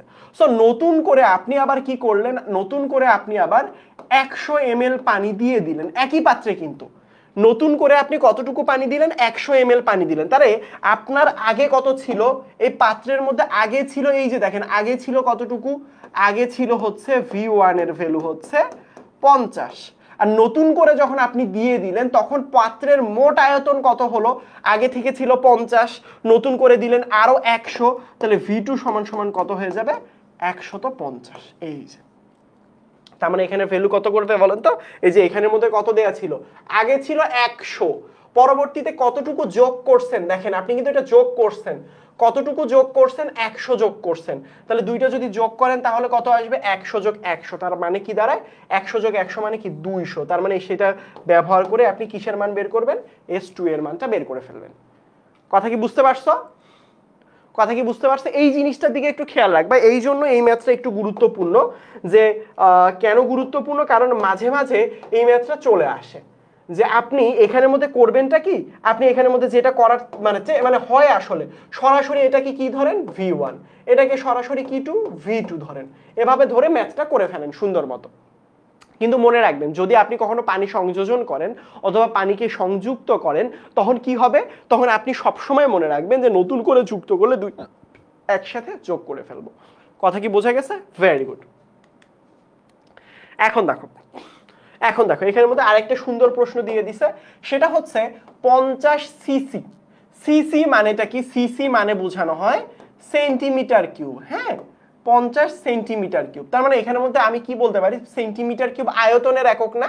অনেকে বলতে পারে ভাইয়া সিসি এটা আবার কিসের একক, মানে সিসি এটা কিসের একক হতে পারে। আসলে সবসময় মনে রাখবা তোমরা, সেটা হচ্ছে যে আয়তনের একক হচ্ছে সেন্টিমিটার কিউব। আয়তন মানে কি ভি, এখানে তার মানে কি প্রথম আয়তনটা কি দিছে, V1, কত দিছে, 50 সেন্টিমিটার কিউব। তাহলে এখানের মধ্যে কত দিছে, 1 মোলার। তার মানে এটা কিসের মান, S1 এর ভ্যালু কত দিছে, 1 মোলার। এখানে কি সোডিয়াম হাইড্রোক্সাইড দ্রবণে আর কি পরিমাণ পানি যোগ করলে, কি পরিমাণ পানি যোগ করলে, মানে এখানের মধ্যে আপনি আরো কতটুকু পানি যোগ করতে পারেন। তাহলে এখানের মধ্যে কি চাইছে, V2, ঘনমাত্রা দ্বিগুণ হয়ে দাঁড়াবে। ঘনমাত্রা দ্বিগুণ মানে কি, ঘনমাত্রা দ্বিগুণ মানে কি, আগে ছিল কত মোলার, 1 মোলার, পরবর্তীতে কত মোলার হবে, 2 মোলার। তাহলে এটা কিসের ভ্যালু হবে, S2 এর ভ্যালু। এবার পারবেন না বলেন তো, S1 এর ভ্যালু দেয়া আছে, S1 এর ভ্যালু দেয়া আছে, S2 এর ভ্যালু দেয়া আছে, V1 এর ভ্যালু দেয়া আছে, V2 এর ভ্যালুটা বের করতে হবে। বোঝা গেছে আমার কথা, বোঝা গেছে আমার কথা। সো এটা বের করলেই আপনারা পাবেন S1 V1 সমান S2 V2 আপনি কতটুকু যোগ করবেন। তবে এখানে একটা জিনিস মনে রাখবেন, এখানে একটা জিনিস মনে রাখবেন, চলেন আমরা ম্যাথটা করি তাহলে এই কনফিউশনগুলো বের করতে পারবো। S2 V2 দেখেন এটা আমি একটু করে দেই আপনাদেরকে, দেখেন ভালো করে খেয়াল করুন। S1 এর ভ্যালু কত, 1, গুণন V1 এর ভ্যালু কত দেয়া আছে 50 সিসি 50 সমান S2 এর ভ্যালু কত 2 গুণন V2 এর ভ্যালু কত বের করতে হবে। দেখেন ভালো করে খেয়াল করেন, এই ম্যাথটা ভাইবেন না যে এখানে এতটুকু বের করলে কাহিনী ফতে কেল্লা ফতে। দেখেন এখানের মধ্যে কত হবে 50 ডিভাইডেড বাই কত 2, তাহলে এটা কত হবে V2। তার মানে এখানের মধ্যে কত আসবে বলো তো 25 সিসি। তার মানে এখানে কি হবে 25 সিসি। বুঝতে পারছো আমার কথা? Very good very good. তারপরে দেখো 1 মোলার পানি যোগ করলে কতটুকু যোগ করলে, এই যে দেখো এখানের মধ্যে বলে দিছে 50 সিসি। এই যে দেখো এখানের মধ্যে পানির পরিমাণ দিয়ে দিছে। দেখো ভালো করে খেয়াল করো এখানে ওরা কিভাবে হিসাব করলো। দেখো এখানের মধ্যে আমি যেটা বললাম তোমাদেরকে, দেখো ভালো করে খেয়াল করো, এইটা তুমি কি করছো বলো তো, এখানে বলছে কতটুকু যোগ করলে, কতটুকু কি করতে হবে যোগ করতে হবে, কতটুকু কি করতে হবে যোগ করতে হবে। এখানে দেখো ভালো করে খেয়াল করো, এই যে অলরেডি পানি আছে কতটুকু, দেখো দেখো কতটুকু আছে বলো, কতটুকু আছে বলো এখানে 50 না 50 না। এখানের মধ্যে দেখো কতটুকু বলছে 50 centimetre cube 1 molar sodium hydroxide দ্রবণে আর কি পরিমাণ পানি যোগ করতে হবে। তো তোমার এখানের মধ্যে কতটুকু পাইছো বলো তো 25 না। এখানের মধ্যে কত ছিল বলো তো 50 না। আমরা যখন একত্রিত করে যোগ হিসেব করি তখন আমরা যোগ করে ফেলি, আর যখন তোমাকে বলে যে যোগ করলে, যখন তোমরা এভাবে একটু মনে রাখবা কতটুকু যোগ যোগ যোগ করলে তখন আসলে V2 বিয়োগ V1 করতে হবে V পাওয়ার জন্য। সবসময় মনে রাখবা যোগ যদি কখনো বলে দেয় কতটুকু যোগ করলে, সবসময় এই জিনিসটা মনে রাখবেন কতটুকু যোগ করলে। তার মানে আগে থেকে আপনাকে ধরেন আপনার কাছে আগে থেকে ছিল 100 টাকা, আপনার কাছে আগে থেকে কত টাকা ছিল 100 টাকা। তো একটা বল কিনতে গেলে লাগে 120 টাকা, তাহলে কত টাকা যোগ করলে আপনার এই ফুটবলটা বা বলটা আপনি কিনতে পারবেন, কত টাকা যোগ করলে, তাহলে আপনার কাছে আছে 100 লাগবে 120, দুইটা বিয়োগ করে ফেলেন। সো আপনার এখানের মধ্যে কত টাকা যোগ মানেও কিন্তু আপনি সেখানে বিয়োগটাই বুঝলেন। সেম একইভাবে যদি কখনো বলে কতটুকু পানি যোগ করলে তখন দুইটার মধ্যে কি করে ফেলবেন বিয়োগ করে ফেলবেন। বুঝতে পারছেন আমার কথা? কি করে ফেলবেন বিয়োগ করে ফেলবেন। এইটা কিন্তু ইম্পর্টেন্ট, এই জন্য আমি ম্যাথটা করে দিলাম, এই জন্য ম্যাথটা করে দেয়া আসলে। বুঝতে পারছো আমার কথা? কারণ 50 সেন্টিমিটার কিউব, আমার এখানের মধ্যে 50 সেন্টিমিটার কিউব অলরেডি কি বলছে এই দ্রবণটা তুমি তৈরি করবা। এখন বলছে কি পরিমাণ পানি যোগ করলে, তার মানে তুমি এখানের মধ্যে কতটুকু দেখো পাইছো কতটুকু 25, পাইছো কতটুকু 25, তাহলে লাগবে কত 50, লাগবে কত, এটা হচ্ছে লাগবে, এটা কতটুকু লাগবে, আর এইটা হচ্ছে তুমি পাইছো কতটুকু, পাইছো কতটুকু, তাহলে দুইটা বিয়োগ করলে তো তোমার হয়ে গেল। যতটুকু পেয়েছো সেটা থেকে আমরা যদি বিয়োগ করি, ঠিক আছে ভেরি গুড। তারপরে দেখো মিশ্রণের মোলারিটি, এটা খুবই ইম্পর্টেন্ট এবং খুবই গুরুত্বপূর্ণ। মিশ্রণ যদি একই ধর্ম থাকে, বা একই ধর্ম মানে কি বোঝানো হয় এখানে, একই ধর্মের পদার্থের মিশ্রণের মোলারিটি, এটা মানে কি বোঝানো হয়, একই ধর্মের যদি পদার্থ বলে, অর্থাৎ এখানে বোঝানো হয়েছে ধরেন সালফিউরিক অ্যাসিডের সাথে সালফিউরিক অ্যাসিড আমি সংমিশ্রিত করছি, এরকম। এইটা হচ্ছে আপনি ফার্স্ট অফ অল আপনি এইটা বুঝতে পারেন যে একই ধর্মের, একই ধর্ম মানে কি দুইটাই হয় অ্যাসিড হবে, নয়তো দুইটাই বেস হবে, একই হবে, মানে অ্যাসিড অ্যাসিড, অ্যাসিডের সাথে আপনি অ্যাসিড মিশাবেন তাহলে আপনার এই সূত্রটা খাটবে। এর পরবর্তীতে হয় আপনি বেস যদি আসে, বেইজের সাথে আপনি বেইজ মিশাবেন।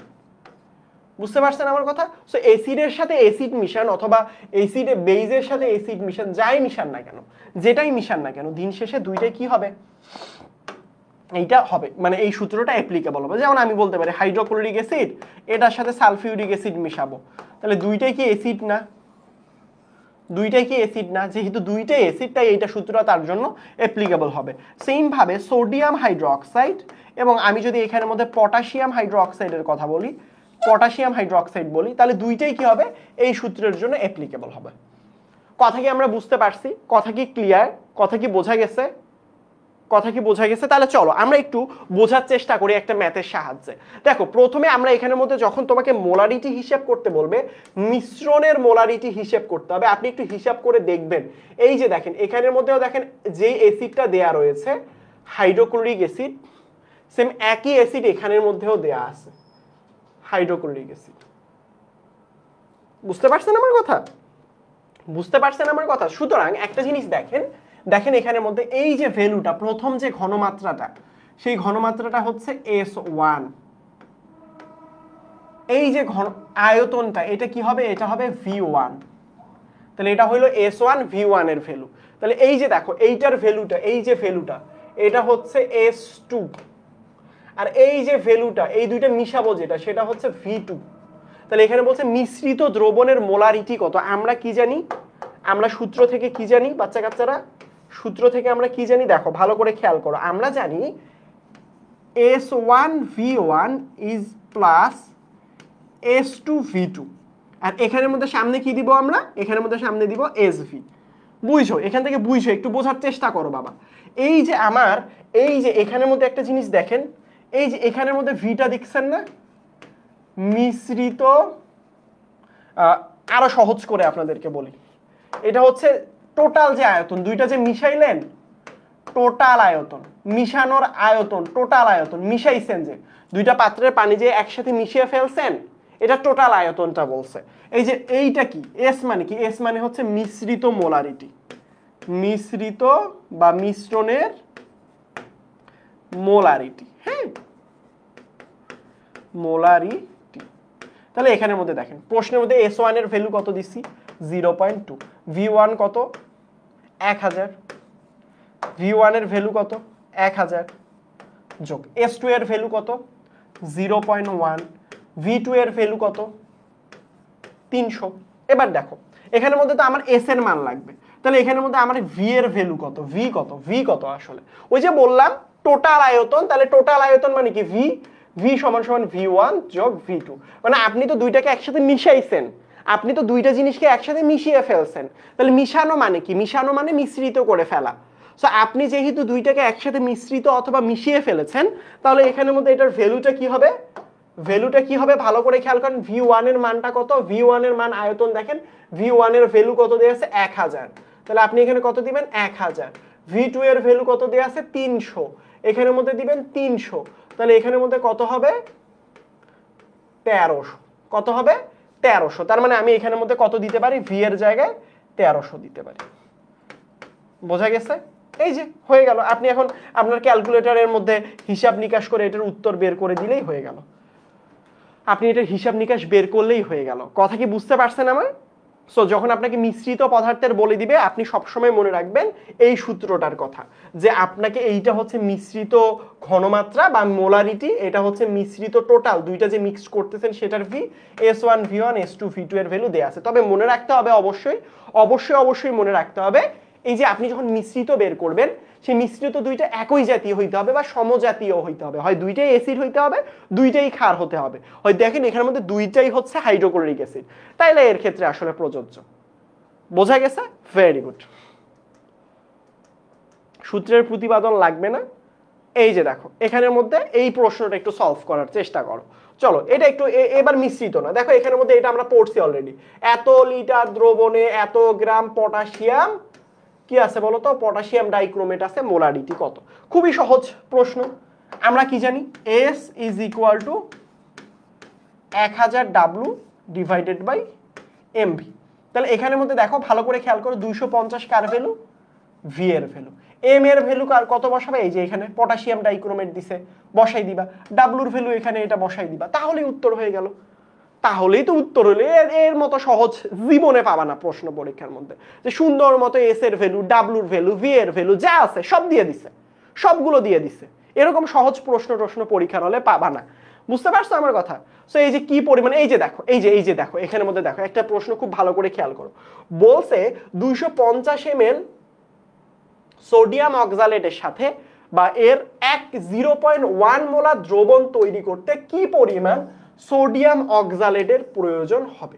তার মানে একটা জিনিস ভালো করে খেয়াল করেন, এটা কিসের ভ্যালু, একই জাতীয় না, সমজাতীয় না, সমজাতীয়। তো সো সমজাতীয় হইলে আবার এটা আবার মনে করেন না যে ভাই চলেন সমজাতীয় তো পাইছি দুইটাই, সমজাতীয় তো দুইটা পাইছি, বাট সমজাতীয় মিশ্রণের ক্ষেত্রে মিশ্রণ মনে রাখতে হবে, এইটা সবসময় মনে রাখবা যে S1 V1 যোগ S2 V2 সমান সমান হচ্ছে SV।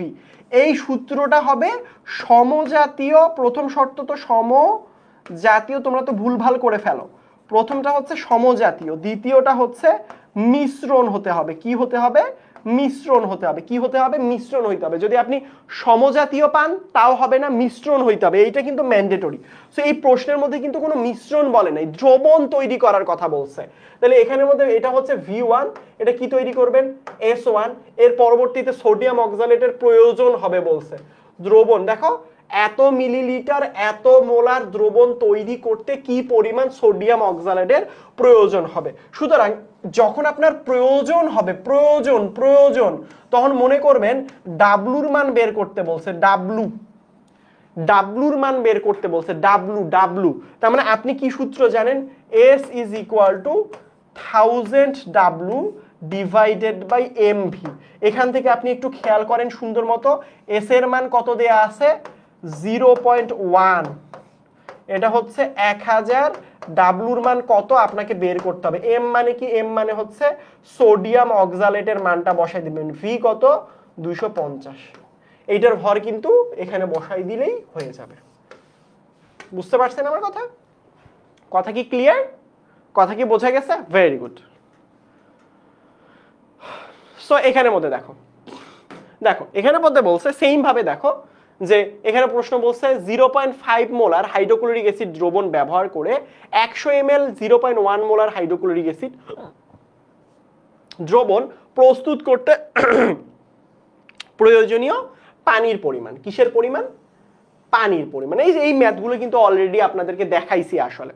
সো এই যে দেখেন S1 V1 করবেন, এই জায়গার মধ্যে S1 V1 বের করে যেইটা পাবেন সেটা হচ্ছে প্রয়োজনীয় যেটা ছিল সেটার সাথে মানে বিয়োগ করে দিবেন। আসলে এই মানটার সাথে বিয়োগ করলেই হয়ে গেল। এই যে এর আগে শিখাইছি না, এটা হচ্ছে কিসের ভ্যালু? S1 এর ভ্যালু। দ্রবণ ব্যবহার করে এটা কিসের ভ্যালু? V এর ভ্যালু। তারপর বা V1, V তো আসলে না V1 এর ভ্যালু, আপনি তো V এখান থেকে বের করবেন। আসলে এটা কিসের ভ্যালু বলেন তো? S1 এর ভ্যালু বা S2 এর ভ্যালু। এটা V2 S2।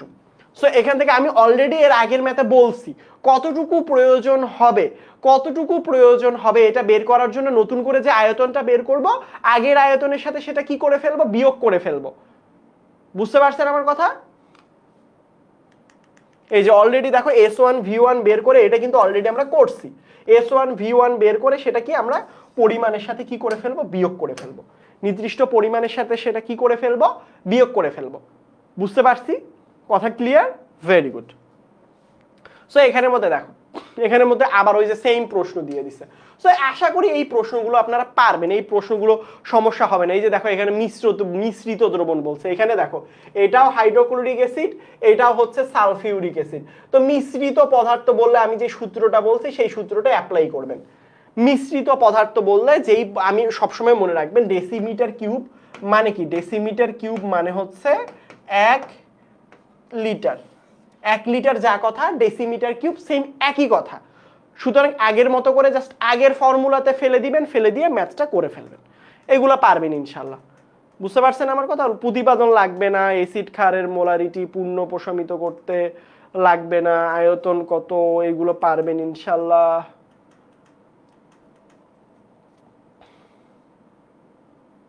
আচ্ছা, এই যে দেখো এইরকম টাইপের কিছু প্রশ্ন আমরা সলভ করার চেষ্টা করি। চলো, এইরকম একটা প্রশ্ন, মানে এরকম প্রশ্ন কিন্তু পরীক্ষার জন্য খুবই গুরুত্বপূর্ণ। এরকম টাইপের প্রশ্ন পরীক্ষার জন্য খুবই গুরুত্বপূর্ণ। এরকম টাইপের প্রশ্ন পরীক্ষার জন্য খুবই গুরুত্বপূর্ণ। বুঝতে পারছেন আমার কথা? কথা কি বুঝতে পারছেন? কথা কি ক্লিয়ার? কথা কি ক্লিয়ার বাবারা? কথা কি ক্লিয়ার? সো দেখো এখানের মধ্যে দেখো ভালো করে খেয়াল করো। প্রথমে বলছে এ এবং বি পাত্র। এখানে দেখা যাচ্ছে না, আমি বলে দিই, এটা হচ্ছে এ পাত্র আর এটা হচ্ছে বি পাত্র। কি বলছে? এ ও বি পাত্রের দ্রবণকে মিশ্রিত করলে, ধরেন একটা পাত্রের মধ্যে আপনি দুইটারে একসাথে চুবাইছেন, একটা পাত্রের মধ্যে দুইজনকে একসাথে কি ফেলছেন? চুবাই ফেলছেন। সো চুবাই ফেলছেন, সো চুবানোর পরবর্তীতে বলছে মিশ্রিত করলে মিশ্রিত দ্রবণের ঘনমাত্রা। এই যে মিশ্রণের ঘনমাত্রা প্রকৃতি পরে বের করি, এই যে এবং প্রকৃতি বের করতে বলছে, এইটা পরে বের করি, আগে আমাকে মিশ্রণের ঘনমাত্রা বের করতে হবে। সো মিশ্রণের ঘনমাত্রা কিভাবে বের করব? ওই যে আমি বলছিলাম, মনে আছে আপনাদেরকে? সবসময় মনে রাখবেন মিশ্রণের ঘনমাত্রা যদি আপনাদেরকে কখনো বের করতে বলে এরকম, এ তো বাংলা লেখায় ভরাই দিছে। চলো আমরা মিশ্রণের ঘনমাত্রাটা একটু বোঝার চেষ্টা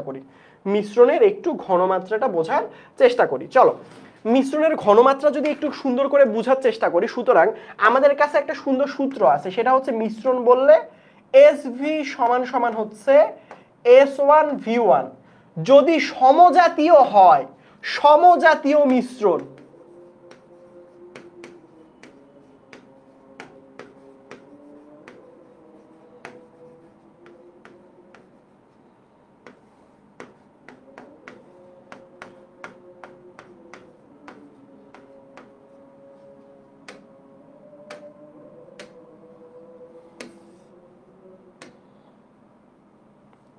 আজান দিচ্ছে, আমরা একটু চুপ থাকি। হ্যাঁ,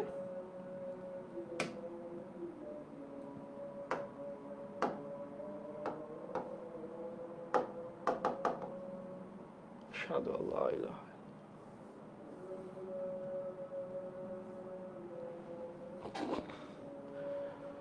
আশহাদু আল্লা ইলাহা ইল্লাল্লাহ।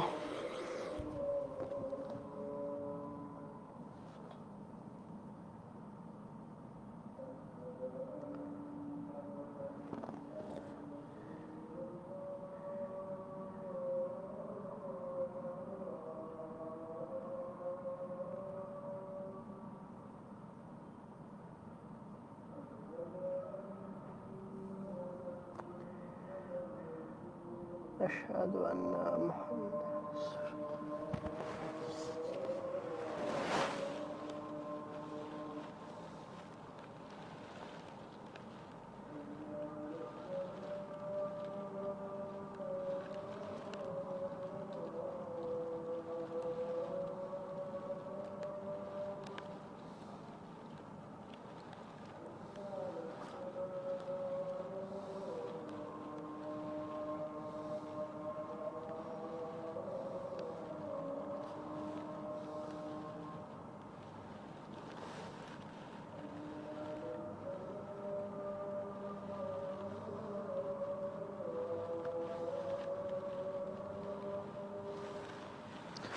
لا حول ولا قوة إلا بالله.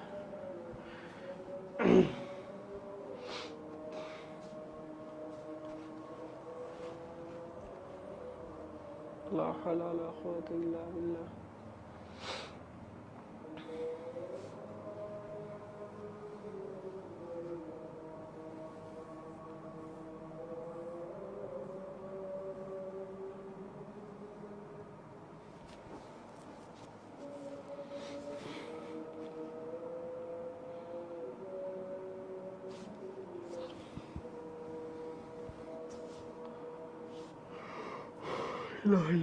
Very good. চলো, বাট এখানে খেয়াল করো, এখানের মধ্যে কিন্তু ভিন্ন জাতীয় মিশ্রণ দিছে। মিশ্রণটা কি দিছে? ভিন্ন জাতীয়। দেখো, এটা হচ্ছে অ্যাসিড, হাইড্রোক্লোরিক অ্যাসিড, আর এটা হচ্ছে সোডিয়াম হাইড্রোক্সাইড। তাহলে তোমাকে যদি কখনো বলে ভিন্ন জাতীয় মিশ্রণ, ভিন্ন জাতীয় মিশ্রণ কখনো যদি পরীক্ষার মধ্যে দেয়, কিরকম মিশ্রণ? ভিন্ন জাতীয় মিশ্রণ, ভিন্ন জাতীয় মিশ্রণ, তখন মনে রাখবা কি করবা জানো? SV সমান সমান মনে রাখবা S1V1 মাইনাস S2V2, এইটা মনে রাখবা। যদি মিশ্রণটা হয় কোন জাতীয়? ভিন্ন জাতীয়। তাহলে ভাইয়া কোনটাকে আমি S1V1 ধরবো? মনে মনে এইটাকে তুমি S1V1 হচ্ছে এটা অ্যাসিডের ধরে নিবা, এটা তুমি অ্যাসিডের ধরে নিবা। আর S2V2 এটা তুমি বেজ অথবা ক্ষারের ধরে নিবা, বেজ অথবা কিসের ধরে নিবা? ক্ষারের ধরে নিবা। সো তোমার যদি এখানে S এর ভ্যালু দুই রকমের আসতে পারে। S এর ভ্যালু যদি এরকম করে পজিটিভ আসে, তাহলে মিশ্রণের দ্রবণটা হবে অ্যাসিডীয়। আর যদি S এর ভ্যালুটা নেগেটিভ আসে, তাহলে মিশ্রণের হবে বেজ ধরনের অথবা ক্ষারীয়। আসলে এইটা একটু মনে রাখবা, খুবই গুরুত্বপূর্ণ ইকুয়েশন, খুবই গুরুত্বপূর্ণ। যদি সমজাতীয় হয়, একই জাতীয়, পজিটিভ, ধরেন দুইজনের মারামারি লাগছে, একই জাতীয়, দুইজন একই জাতীয়, সো দুইজন তো মারামারি তো করবে না, আসলে দুইজন তো দুইজনের শক্তি বাড়ায় দিবে আরো। আর যদি দুইটা ভিন্ন প্রজাতির জিনিসপত্র মারামারি হয় শুরু, দুইজন ভিন্ন জাতীয় জিনিসপত্রের যদি মারামারি শুরু হয়ে যায়, তখন কি হবে? ভিন্ন জাতীয় হইলে সবসময় বিয়োগ হয়, ভিন্ন জাতীয় হইলে সবসময় বিয়োগ হয়। মনে রাখবো, এই সূত্র অ্যাপ্লাই করার পরবর্তীতে যদি পজিটিভ আসে, তাহলে সেটা যেহেতু আমরা অ্যাসিডের সামনে পজিটিভ নিছি, তাহলে মনে রাখবে এটা অ্যাসিডের দ্রবণ। যদি নেগেটিভ আসে, তাহলে মনে রাখতে হবে এটা একটা ক্ষারীয় দ্রবণ। বুঝতে পারছো? ক্লিয়ার? তাহলে এখানের মধ্যে কি মনে রাখবো, S1 V1 মাইনাস হচ্ছে S2 V2। চলো আমরা খুব সহজে আসলে ম্যাথটা করে ফেলবো, আমরা খুব সহজে ম্যাথটা করে ফেলতে পারবো এই জায়গা থেকে। দেখো এখানের মধ্যে কি বলছে, এখানের মধ্যে কি দিছে, আমরা এখানের মধ্যে দিয়ে দিছে হাইড্রোক্লোরিক অ্যাসিড ডেসিমোলার আর 20 ml। তাহলে চলো আমরা এস এর মানটা বের করে ফেলি। S1 আমরা কি কার বের করব, প্রথমে S1 এর বের করব। S1 মানে কি হাইড্রোক্লোরিক অ্যাসিডের। তাহলে এখানের মধ্যে কি করবা, 1000 W ডিভাইডেড বাই MV করতে হবে। কেন ভাইয়া এত কাহিনী, কারণ প্রশ্নের মধ্যে দেখো ডেসিমোলার বলে দিছে, ডেসিমোলার বলে দিছে, প্রশ্নের মধ্যে কোনো মান হুবাহু দেয়নি। ডেসিমোলার মানে কি, ডেসিমোলার মানে হচ্ছে 0.1 মোলার, বুঝছো? ও আচ্ছা, তাহলে ডেসিমোলার যেহেতু বলে দিছে তাহলে তো এত কাহিনী করতে হবে না তোমাকে, হবে না। তাহলে ডেসিমোলার বলে দিছে মানে কত, ডেসি মানে হচ্ছে 0.1 মোলার বলেই দিছে।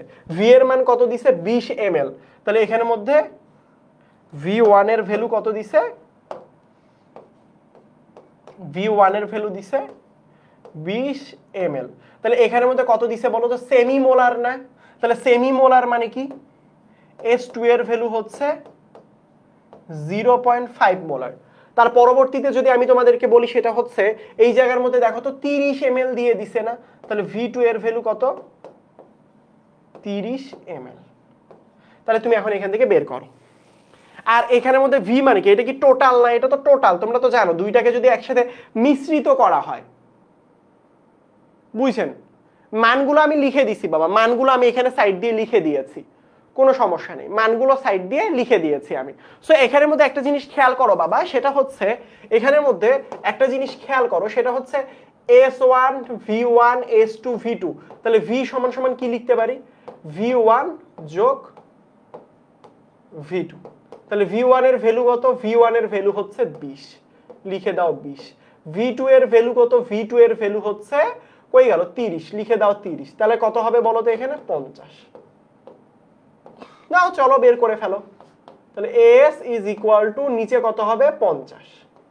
তাহলে এখানের মধ্যে S1 এর মান কত, 0.1, গুণন কি হবে। তবে একটা জিনিস মনে রাখবে, এখানে E1 ও আছে, এটা আমরা এখন না যাই। তাহলে V1 এর ভ্যালু কত, V1 এর ভ্যালু হচ্ছে 20 মাইনাস S2 এর ভ্যালু কত, 0.5 ইনটু V2 এর মান কত, 30। এই যে করো, এই যে এবার করো, এবার কি আসে দেখো। দেখো তো পজিটিভ আসে না নেগেটিভ আসে? পজিটিভ আসলে দ্রবণটা হবে অ্যাসিডীয়, আর যদি নেগেটিভ আসে তাহলে হবে ক্ষারীয়। কথা কি বোঝা গেছে?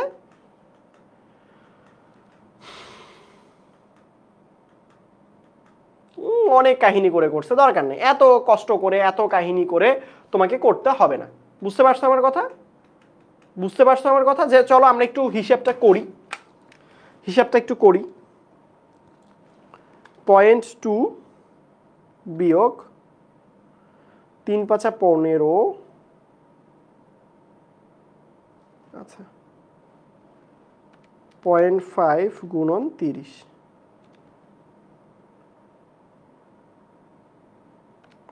তাহলে হচ্ছে 0.1 বিয়োগ, আরে এটা হবে 20 গুণন 0.1 বিয়োগ 0.5 গুণন 30 -13 ভাগ 50, তার মানে -0.26। Very good, -0.26। তাহলে এটা কি নেগেটিভ আসছে না? নেগেটিভ আসা মানে কি, এটা হবে অবশ্যই এটা একটা, এর প্রকৃতি হচ্ছে ক্ষারীয়।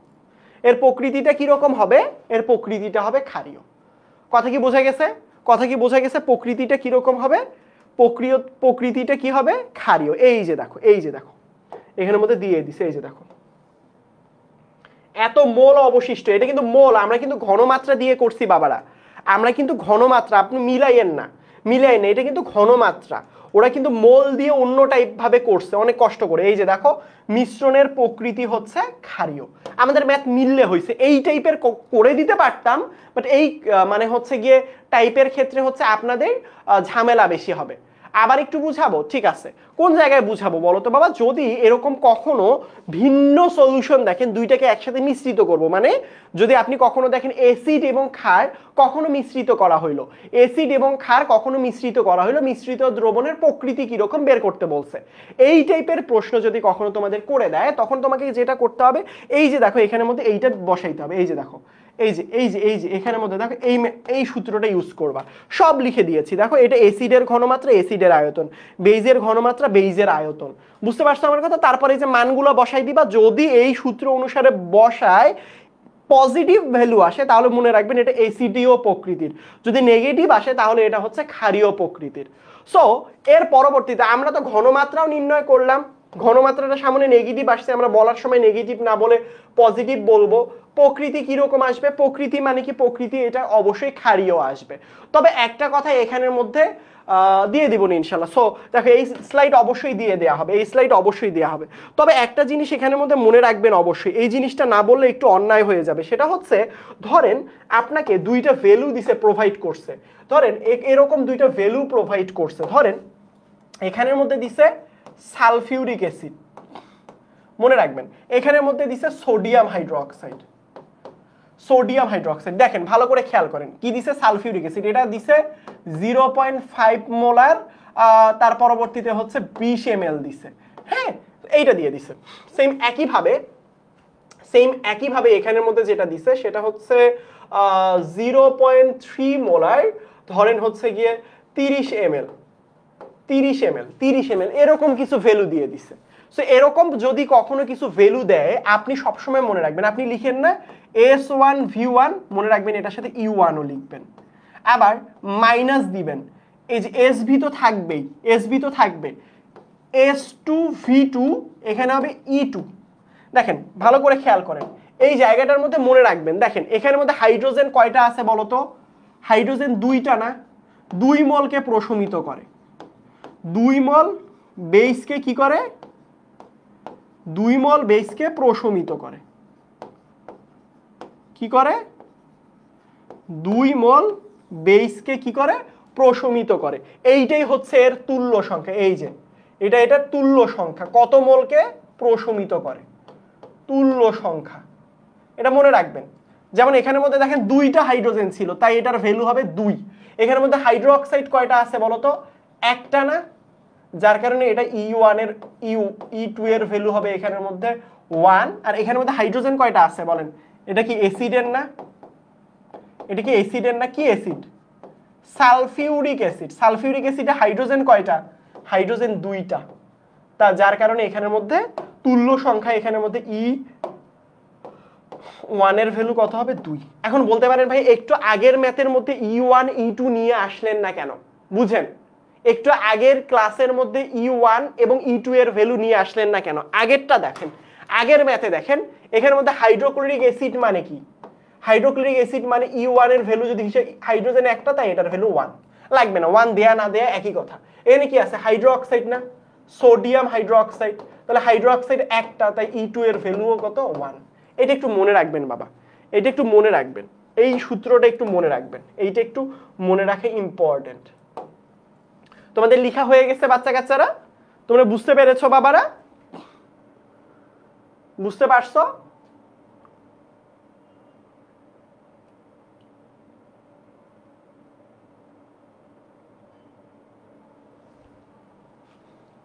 দেখুন কথা কি বুঝতে পারছো তোমরা? মিশ্রিত দ্রবণের প্রকৃতি, ঘনমাত্রা প্রকৃতি, পিএইচ এখান থেকে ঘনমাত্রা থেকে বের করে ফেলবা, এগুলো পারবা। ঘনমাত্রা থাকলে সেখান থেকে পিএইচ এর মান, দেখো আমরা একটু আগে যেটা বের করছিলাম মনে আছে 0.76, এই যে দেখো এদের উত্তর চলে আসছে, এই যে দেখো এত কষ্ট করে এত কাহিনী করে দেখেন কয় পেজ ম্যাথ করে 0.26 বের করছে। আমাদের দেখেন এক পাতায় ম্যাথ করে 0.26 বের হয়েছে, দেখেন আমাদের এক জায়গায় ম্যাথ করে 0.26 বের হয়েছে, দেখেন একটু মিলাই নেন। আর এখানের মধ্যে খেয়াল করে 1 2 3 4 5 6 7 8 8 নাম্বার লাইনে গিয়ে তোমাদের এখানের মধ্যে দেখছো 0.26 কত কাহিনী করে বের করছে, কত কাহিনী করে বের করছে বাবা। এত কাহিনী করে করার সময় আসলে তোমার নাই, তুমি জাস্ট এখান থেকে যেটা পাবা, তোমার যেহেতু এখানের মধ্যে কি দেয়া আছে বলো, তোমার এখানের মধ্যে কি পাইছো, তুমি এখানের মধ্যে কি পাইছো বলো? তুমি এখানের মধ্যে এস এর ভ্যালু পাইছো কত -0.26 যখন ম্যাথ করবা এই মাইনাস মানে কি আমি কি বলছি মাইনাস চিহ্ন মানে বেজ হবে বেজ আর কিচ্ছু লাগবে না এস এর সময় তুমি 0.2 কখনো নেগেটিভ আসতে পারে না এটা জাস্ট এটা চিহ্ন চেনার জন্য এটা কোনো অন্য কিছুর জন্য না বাবা এটা জাস্ট শুধুমাত্র চেনার জন্য ব্যবহার করছি এবার আমি যদি এখান থেকে পিএইচ এর মান বের করতে চাই পিএইচ সমান সমান minus log of hydrogen ion but এই যে ঘনমাত্রাটা দেয়া আছে এই ঘনমাত্রাটা কার দেয়া আছে দেখো তুমি যৌগটা একটু আগে খেয়াল করো কার ঘনমাত্রা বের করছো 0.26 কার ঘনমাত্রা বের করছো আচ্ছা E1 E2 টা আবার বুঝাই দিচ্ছি কোনো সমস্যা নাই E1 E2 টা আরেকবার বুঝাই দিচ্ছি চলো আমরা এই ম্যাথটা আগে শেষ করি এই ম্যাথের বাকি পার্টটুকু আগে শেষ করি চলো এই ম্যাথের বাকি পার্টটুকু আমরা শেষ করি E1 E2 আমরা বুঝবো কোনো সমস্যা নেই এই ম্যাথের বাকি পার্টটুকু শেষ করি আমরা দেখো এখানের মধ্যে এই যে ঘনমাত্রা আমরা বের করছি কত এই যে 0.26 কত 0.26 ভাইয়া সামনে যে মাইনাস এই মাইনাস মানে তো আমি বলছি মাইনাস মানে বেজ নির্দেশ করে এই যে দেখো বেজ মাইনাস এটা ছাড়া কিচ্ছু না এটা প্লাস মাইনাস এখানে কোনো ইফেক্ট ফেলবে না বুঝতে পারছেন আমার কথা সো এখানের মধ্যে দেখেন প্রকৃতি কি হবে বলো তো এটা ক্ষার ছিল না তাই এটা হবে বেজ প্রকৃতি তারপরে দেখো পিএইচ এর মান যদি তুমি নির্ণয় করতে চাও এই পোরশনটা ঠিক করি পিএইচ এর মান চলো আমরা পিএইচ এর মান যদি আমরা বের করতে চাই তাহলে এটা কার বেঁচে ছিল সোডিয়াম হাইড্রোক্সাইডের এস এর মান কত 0.26 এটা একটা হাইড্রোক্সাইড না তাহলে হাইড্রোক্সাইডের কি কখনো আপনি পিএইচ বের করতে পারবেন কখনোই পারবেন না হাইড্রোক্সাইড থাকলে আপনাকে বের করতে হবে পিওএইচ তাহলে পিওএইচ সমান সমান হবে মাইনাস লগ অফ হাইড্রোক্সাইড তাহলে এখানের মধ্যে কি করবেন পিওএইচ তাহলে ঘনমাত্রা তো পাইছেন মাইনাস লগ ঘনমাত্রা কত 0.26 এই যা আসবে তা হবে পিওএইচ এর মান কিন্তু আপনাকে প্রশ্নের মধ্যে কি নির্ণয় করতে বলছে পিএইচ তাহলে আপনি কি জানেন pH plus pOH is equal two 14 তাহলে এখান থেকে আপনি যদি বের করতে চান পিএইচ আপনি যদি এখান থেকে বের করতে চান পিএইচ সমান সমান হচ্ছে 14 বিয়োগ পিওএইচ করলেই হয়ে যাবে বাবা বুঝতে পারছো E1 E2 এর পোরশনটা আমি বুঝাই দিচ্ছি E1 E2 এর পোরশনটা বুঝাই দিচ্ছি আমি কোনো সমস্যা নেই তোমরা কি এই পর্যন্ত বুঝতে পারছো বাবারা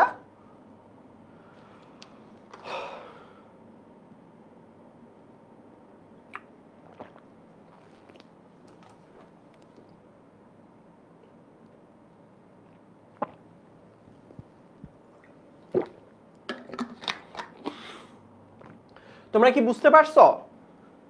বুঝতে পারছো তো তার মানে আমরা একটা ম্যাথের এই ম্যাথ কিন্তু পরীক্ষা আসবে প্রথমে এই সূত্রটা অ্যাপ্লাই করলে এই সূত্র একটা সহজ আমরা চাইলে বড়ভাবে ঐকিক নিয়মেও করতে পারি বুঝতে পারছেন বড়ভাবে ঐকিক নিয়মেও করতে পারি বাট আমরা বড়ভাবে ঐকিক নিয়মে অনেক ঝামেলা হয় তাই আমরা কি করছি মিশ্রিত দ্রবণ দিলে এভাবে ম্যাথটা করব মিশ্রিত দ্রবণ দিলে এভাবে করব সো এভাবে করার পর আমাদের তো ঘনমাত্রাটা পেয়ে গেলাম 0.26 ঘনমাত্রাটা পেয়ে গেলাম এর পরবর্তীতে প্রকৃতিটা আমরা বলছি নেগেটিভ আসলে অবশ্যই প্রকৃতিটা কি হবে ক্ষারীয় হবে তাই না প্রকৃতিটা কি হবে পিএইচ এর মান নির্ণয় করার ক্ষেত্রে আমাদের যে ঘনমাত্রাটা পাইছি এই যে ঘনমাত্রাটা পাইছি এই ঘনমাত্রাটা দিয়ে আমরা পিএইচ এর মানটা বের করে ফেলবো তাহলে হয়ে গেল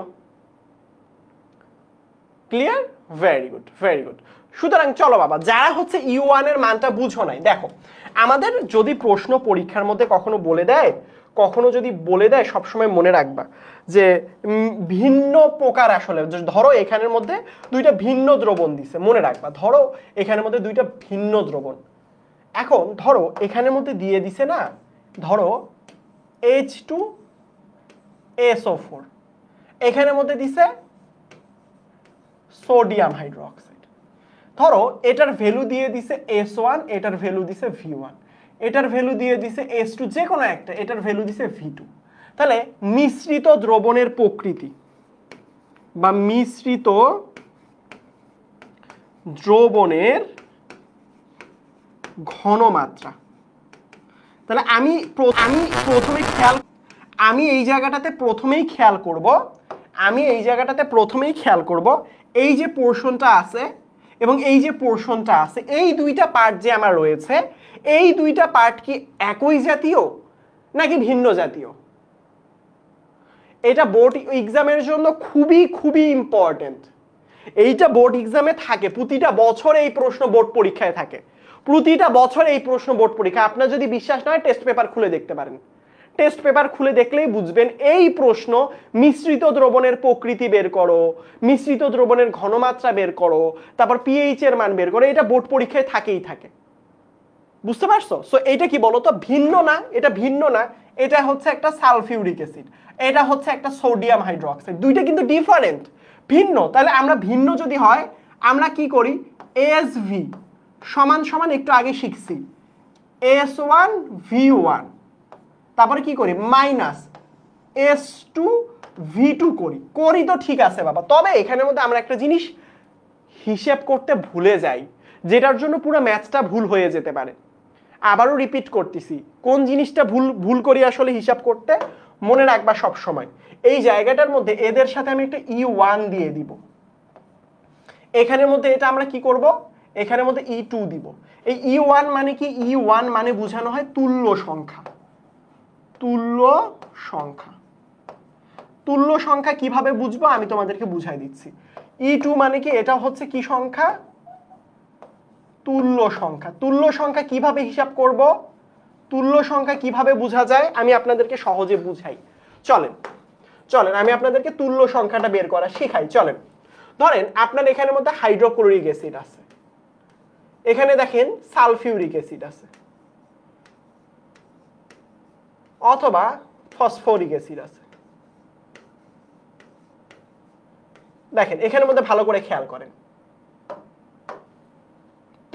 এখানের মধ্যে হাইড্রোজেন কয়টা, একটা না, তাহলে এর তুল্য সংখ্যা হবে 1। এখানে হাইড্রোজেন কয়টা, দুইটা নাই, তাই তুল্য সংখ্যা 2। এখানে হাইড্রোজেন কয়টা, তিনটা না, তাই তুল্য সংখ্যা হবে আমার 3। এই তো হয়ে গেল। সেম একই ভাবে তুল্য সংখ্যাগুলো এভাবে হিসাব করবে। এর আগে দুইটাই হচ্ছে এক এক করে ছিল, যার কারণে আমরা হিসাবে নিয়ে আসিনি। সো দেখো ভালো করে খেয়াল করো, ভালো করে খেয়াল করো, এখানের মধ্যে তুল্য সংখ্যা কিভাবে বুঝবো। ধরো আমার এখানের মধ্যে দেয়া আছে সোডিয়াম হাইড্রোক্সাইড, যেগুলো পরীক্ষায় দেয়া থাকে বেশি, পটাশিয়াম হাইড্রোক্সাইড, অথবা দেয়া আছে ম্যাগনেসিয়াম হাইড্রোক্সাইড, অথবা প্রশ্নে দেয়া আছে অ্যালুমিনিয়াম হাইড্রোক্সাইড। সো একটা ব্যাপার ভালো করে খেয়াল করো, এখানে হাইড্রোক্সাইড কয়টা, একটা, যার কারণে এখানের মধ্যে কয়টা দেয়া আছে, হাইড্রোক্সাইড 1। এখানে হাইড্রোক্সাইড কয়টা, একটা, যার কারণে এটা তুল্য সংখ্যা 1। এখানে হাইড্রোক্সাইড কয়টা, দুইটা, তুল্য সংখ্যা 2। হাইড্রোক্সাইড কয়টা, তিনটা। সো যদি 1 এর আগের যে ম্যাথটা করছিলাম হাইড্রোক্লোরিক অ্যাসিড আর সোডিয়াম হাইড্রোক্সাইড দিয়ে করছি, বুঝেন, যার কারণে এর আগের যে ম্যাথটা করছি হাইড্রোক্লোরিক অ্যাসিড করছি, সোডিয়াম হাইড্রোক্সাইড করছি, যার কারণে এটাও 1 ওইটাও 1, যার কারণে এর আগের যে ম্যাথটা দেখবা এখানের মধ্যে E1 ছিল, এখানের মধ্যে E2 ছিল, বাট এটা হাইড্রোক্লোরিক অ্যাসিড HCl, যার কারণে এটার ভ্যালু 1 ছিল, দেয়া না দেয়া একই কথা ছিল। এটা ছিল সোডিয়াম হাইড্রোক্সাইড 1, যার কারণে এটার ভ্যালু 1 ছিল, দেয়া না দেয়া একই কথা। কথা কি বুঝতে পারছো বাবারা? এক্স্যাক্টলি, কথা কি ক্লিয়ার? সো এই যে এই টাইপের ম্যাথ পরীক্ষার জন্য খুবই খুবই গুরুত্বপূর্ণ। এই টাইপের ম্যাথ পরীক্ষার মধ্যে আসবেই আসবে। আপনারা যদি কান্নাকাটি করেন, ঝাপাঝাপি করেন, কোনো লাভ নাই। ক্লাসটা 8টার সময় শেষ হবে ইনশাল্লাহ, ঠিক আছে? চলো চলো আমরা নেক্সট ম্যাথে চলে যাই।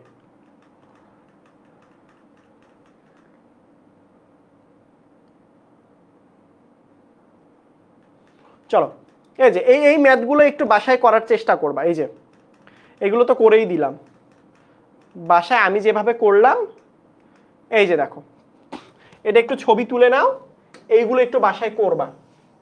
মিশ্রিত দ্রবণের ঘনমাত্রা দেখো, এখানের মধ্যে কি দিছে, সেমিমোলার 0.5, কি দিছে, সালফিউরিক অ্যাসিড ডেসিমোলার 0.1, কি দিছে, সোডিয়াম হাইড্রোক্সাইড ভিন্ন। তাহলে এই যে দেখো মিশ্রণটি, তাহলে আমাদের সূত্র খুবই সোজা বাবা, এগুলো 1-2 ব্যাপার। SV = S1 V1 E1 - S2 V2 E2। তাহলে এখন দেখো ভালো করে খেয়াল করো, একটু ভালো করে খেয়াল করো এই প্রশ্নে কি কি ভ্যালু দেয়া আছে, তারা কি কি ভ্যালু প্রোভাইড করছে। S1 মানে কি, এটা তুমি কি কাপ ধরবা, এই পার্টটুকু তুমি অবশ্যই অ্যাসিড চিন্তা করবা, এই পার্টটুকু তুমি বেইজের চিন্তা করবা। তাহলে দেখো প্রশ্নটা একটু ভালো করে খেয়াল করো। প্রথমে কি বলছে, সেমিমোলার। সেমিমোলার মানে কত, 0.5। তার পরবর্তীতে দেখো V1 এর ভ্যালু কত দেয়া ছিল, 100, দিয়ে দাও 100 গুণন। তাহলে এটা কি সালফিউরিক অ্যাসিড না, দুইটা হাইড্রোজেন না, দুইটা না, তাহলে দুইটা হাইড্রোজেনের জন্য E1 এর মান হবে 2, যার কারণে এখানে 2 গুণ করব, মাইনাস, সূত্রের মাইনাস। S2 মানে কি, ডেসিমোলার মানে 0.1, 0.1। তাহলে এখানে দেখো V2 এর ভ্যালু কত, এখানের মধ্যে 200 ml, তাহলে দেখো দেয়া আছে 200 গুণন E2 এর ভ্যালু কত আসলে বলো তো বাবারা। E2 এর ভ্যালু হচ্ছে গিয়ে তোমার সোডিয়াম হাইড্রোক্সাইড কি আছে বলো তো, হাইড্রোক্সাইড আছে কয়টা, একটা, যার কারণে এটা 1। এখন তুমি দেখো এখানের ভ্যালু কত আসে, মিশ্রণের ঘনমাত্রা এবং ইয়া একসাথে হয়ে যাবে। তাহলে চলো আমরা একটু নির্ণয় করি। 100 গুণন 0.5, 100ই হয়, এটা হয় 200 গুণন 0.1 গুণন 1, 20। তাহলে এখানে দেখো এটা গুণ করলে হবে 100, এটা গুণ করলে হবে হচ্ছে 20, তাহলে কি 80 না। তাহলে এটা কি সামনে পজিটিভ না, তাহলে পজিটিভ হলে এটা কি হবে বলো তো, অ্যাসিডীয়। দ্রবণটা কি হবে, অ্যাসিডীয়। বুঝতে পারছো? তাহলে কি হবে, অম্লীয় হবে। এই যে হয়ে গেল, মিশ্রণের ঘনমাত্রা তো বের করেই ফেললা। বুঝতে পারছো আমার কথা, বুঝতে পারছো আমার কথা? সো কথা কি ক্লিয়ার?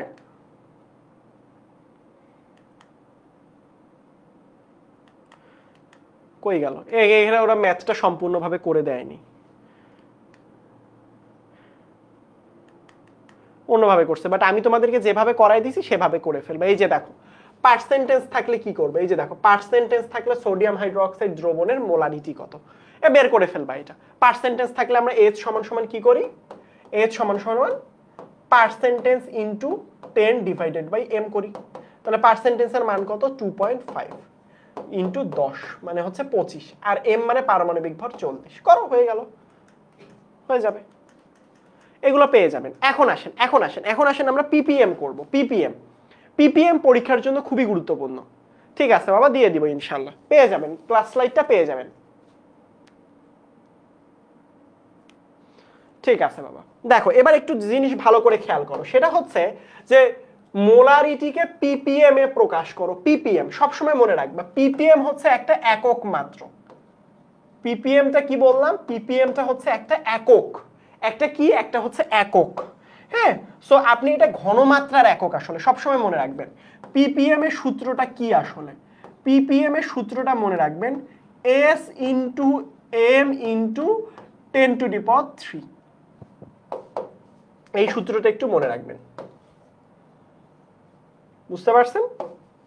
সেম ভাবে যদি আপনাকে ppb বলে দেয়, s ইনটু m ইনটু 10⁻⁶, এই দুইটা সূত্র জাস্ট একটু মনে রাখবেন বাবারা।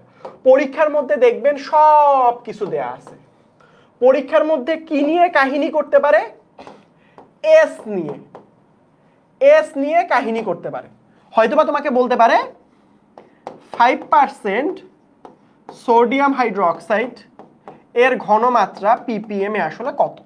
তখন আপনি কি করবেন, এই যে 5% আপনি কি জানেন, সূত্র কি জানেন, আপনি সূত্র জানেন ppm is equal to s into m into 10⁻³।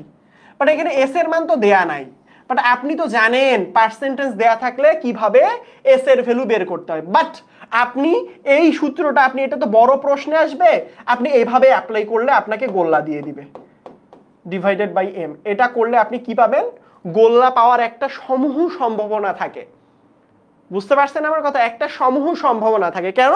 কারণ এটা হচ্ছে এমসিকিউ এর জন্য। তাহলে কিভাবে করব ভাইয়া, পার্সেন্টেজ থাকলে সিকিউতে অলরেডি আমি ক্লাসের প্রথমেই বলে দিছি, পার্সেন্টেজ থাকলে সবসময় মনে রাখবেন, পার্সেন্টেজ যদি থাকে সবসময় মনে রাখবেন এস এর ভ্যালু আমরা যদি বের করি তাহলে পার্সেন্টেজ থাকলে এভাবে বের করব, S is equal to 1000 W divided by mv।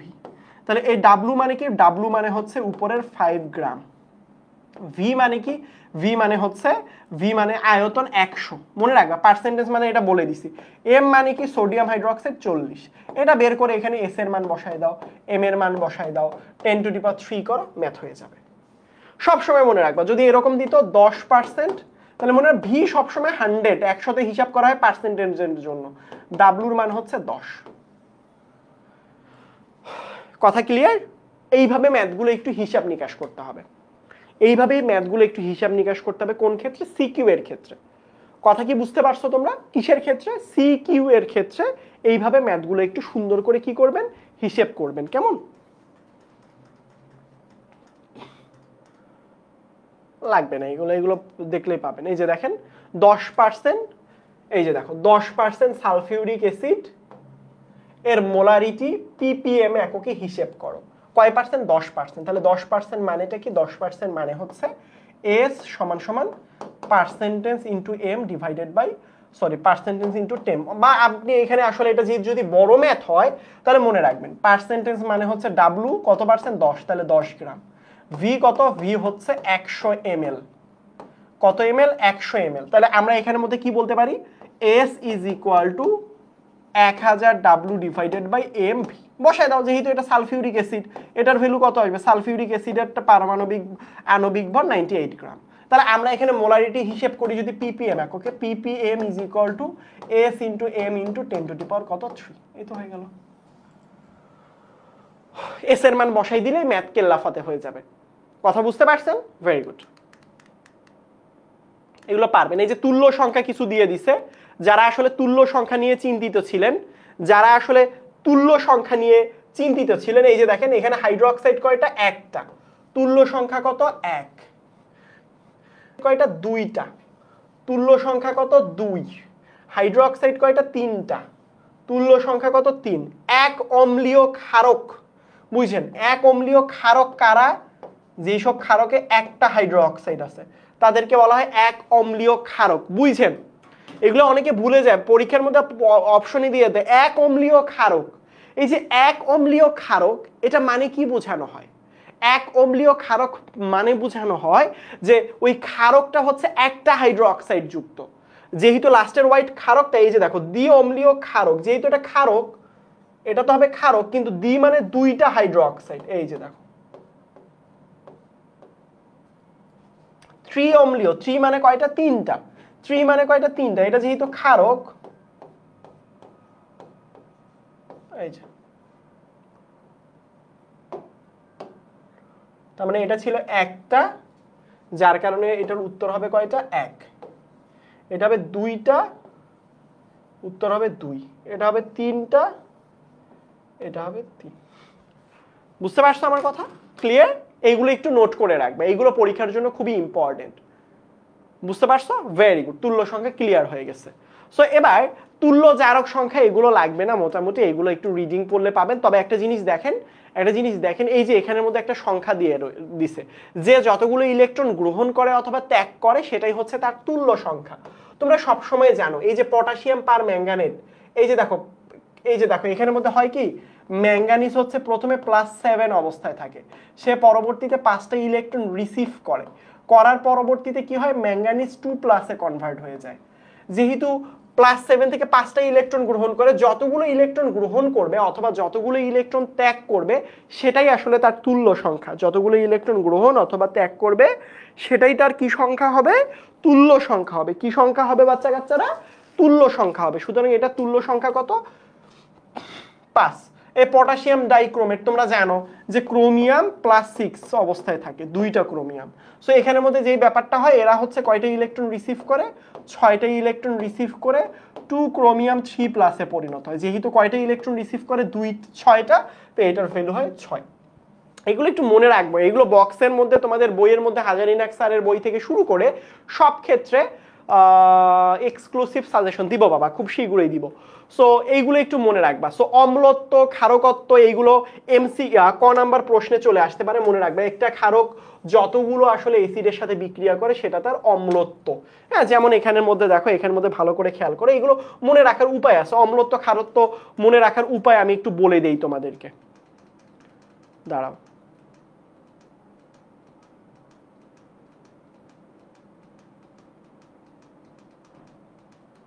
PPM তো পার হয়ে গেল, দেখো ভালো করে খেয়াল করো।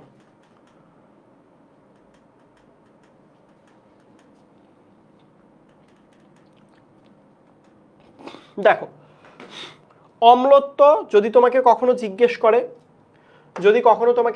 করে, অ্যালুমিনিয়াম অক্সাইড, এটার অম্লত্ব কত, সুন্দর করে একটা কাজ করবা।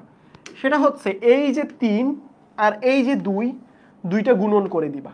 গুণ করলে কত হবে? 3 2 6। তাহলে এটার অম্লত্ব কত হবে? 6 হবে। এটা সমতা করতে হয়, বাট এইগুলো জাস্ট মনে রাখার জন্য। অম্লত্ব, ক্ষারকত্ব সহজে মনে রাখার জন্য হিসেব করি আসলে। ক্ষারকত্ব কত? এই যে কার্বন ডাই অক্সাইডের ক্ষারকত্ব কত? এটা দুইটা আসলে সোডিয়াম হাইড্রোক্সাইডকে প্রশমিত করতে পারে। সো দুইটা যেহেতু সোডিয়াম হাইড্রোক্সাইডকে প্রশমিত করতে পারে, যার কারণে এটার ক্ষারকত্ব হচ্ছে 2। অ্যালুমিনিয়াম অক্সাইডের অম্লত্ব কত? এই যে বললাম না একটু আগে, এখানে ছিল 3, এখানে ছিল 2, দুইটা গুণ করে দিবা, তাহলে কত হবে? 3 2 6। তাহলে এটার উত্তর কত হবে? 3 2 6। ক্লিয়ার? ক্যালসিয়াম অক্সাইডের অম্লত্ব কত? এখানের মধ্যে অক্সাইড মানে কি? ক্যালসিয়াম কি 2+ না? ক্যালসিয়াম 2+ না? যেহেতু এটা 2+, ক্যালসিয়ামটা যেহেতু 2+, কত প্লাস? 2+, তার মানে এটার হচ্ছে অম্লত্ব হবে 2। সেম ভাবে এখানে দেখো, এখানের মধ্যে দেখো ম্যাঙ্গানিজ, বা এখানের মধ্যে M2O3। এম মানে কি? এটা বলেনি আসলে। এরকম করে যদি কখনো অপশন দিয়ে না দেয়, জাস্ট করবেন কি জানেন? গুণ করে ফেলবেন। এই যে এই সংখ্যাটা, এই যে 2 এবং এখানে 3, এই দুইটা সংখ্যা কি করবেন? গুণ করবেন। গুণ করার পর কত হবে? 3 2 6। তার মানে অম্লত্ব হবে আসলে কত? 6। বুঝতে পারছেন আমার কথা? কথা ক্লিয়ার? Very good. জারণ বিক্রিয়া কাকে বলে, বিজারণ বিক্রিয়া কাকে বলে, এইগুলো অবশ্যই পরীক্ষার জন্য পড়তে হবে। এই অধ্যায়টা মানে পরিমাণগত রসায়ন চ্যাপ্টারটা টোটাল 2টা পোর্শনে ডিভাইডেড, যেখান থেকে প্রশ্ন আসে। প্রথম পার্টটা অলরেডি পড়িয়ে ফেলেছি, একটা হচ্ছে মিশ্রিত দ্রবণের প্রকৃতি নির্ণয় করো, পিপিএম নির্ণয় করো, তার পরবর্তীতে হচ্ছে গিয়ে তোমার ঘনমাত্রা নির্ণয় করো। বিভিন্ন রকম পার্টে দিতে পারে, এইটা একটা পার্ট থেকে আসতে পারে। 2 নম্বর পার্ট যেটা থেকে আসতে পারে সেটা হচ্ছে পিএইচ এর মান নির্ণয় করতে পারে, মানে পিএইচ এর তো মান না, জারণ বিজারণ নির্ণয় করতে বলতে পারে, যে এর জারণ সংখ্যা নির্ণয় করো, এই বিক্রিয়াটা সম্পূর্ণ করো। সুতরাং জারণ বিজারণ জিনিসটা পড়তে হবে। সো জারণ বিজারণের ক্ষেত্রে মাঝে মাঝে ক খ নাম্বার প্রশ্নের মধ্যে আসে কোনটা জারক এবং বিজারক উভয় হিসেবেও কাজ করে। এগুলো একটু মনে রাখবেন, জারক এবং বিজারক উভয় হিসেবেই ক্রিয়া করে। তার পরবর্তীতে আসতে পারে কোনটা এমসিকিউ এর মধ্যে কোনটা কঠিন জারক, কোনটা গ্যাসীয় জারক, কোনটা তরল জারক। এই পার্টগুলো কিন্তু এমসিকিউ এর জন্য খুবই খুবই ইম্পর্টেন্ট। হ্যাঁ, সো যেমন এখানের মধ্যে এই যে এই পার্টগুলো একটু মনে রাখবা, যে কয়েকটি জারক পদার্থ হলে নিচের কোনটা জারক পদার্থ, প্রশ্ন কিন্তু আসে। বুঝতে পারছো আমার কথা? এই যে এই জারক পদার্থগুলোর নাম একটু মনে রাখবা। জারক মানে কি? যারা বুঝেন না ভাই, সবসময় মনে রাখবেন জারণ। দেখো দুইটা জিনিস, একটা হচ্ছে জারণ।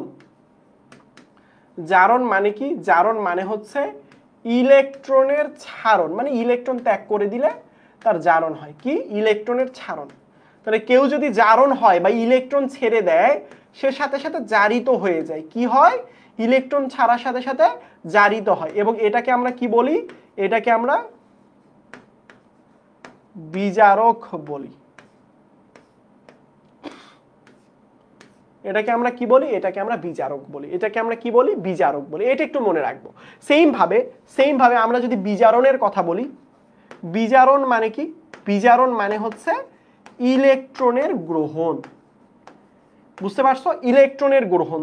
কেউ যদি বিজারণ মানে ইলেকট্রন গ্রহণ করে, তাহলে সে আসলে সাথে সাথে বিজারিত হয়ে যায়। কি হয়ে যায়? বিজারিত হয়ে যায়। তাহলে এটাকে আমরা কি বলবো বাংলা ভাষায়? এটাকে আমরা জারক বলবো বাংলা ভাষায়। কি বলবো বাংলা ভাষায়? জারক বলবো বাংলা ভাষায়। এগুলো মনে রাখার উপায় কি? মনে রাখার উপায়ের ক্ষেত্রে আমি যদি তোমাদেরকে এইটার মনে রাখার উপায় বলি, দেখো একটা জিনিস দেখো, এখানের মধ্যে কি বলছে? জারক পদার্থ।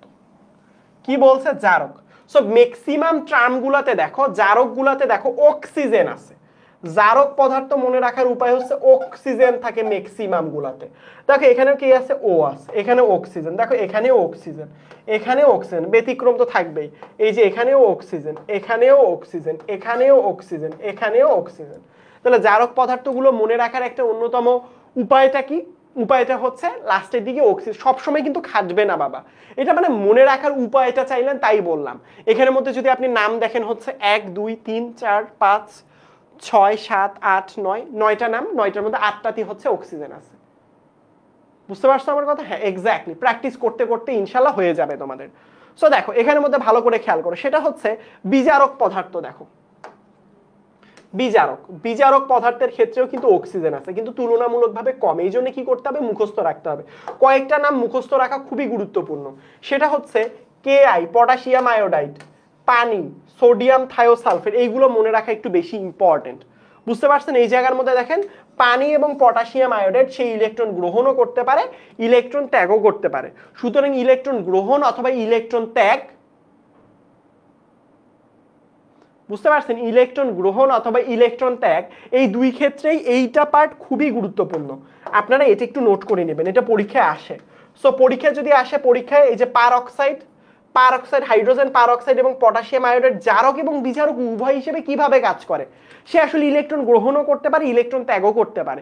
রিঅ্যাকশন আছে দুইটা, দেখাই দিবেন সেই ইলেকট্রন গ্রহণ করলে তার রিঅ্যাকশনটা কেমন হয়, ইলেকট্রন ত্যাগ করলে তার রিঅ্যাকশনটা কেমন হয়, একটু মনে রাখবা। বুঝতে পারছো আমার কথা?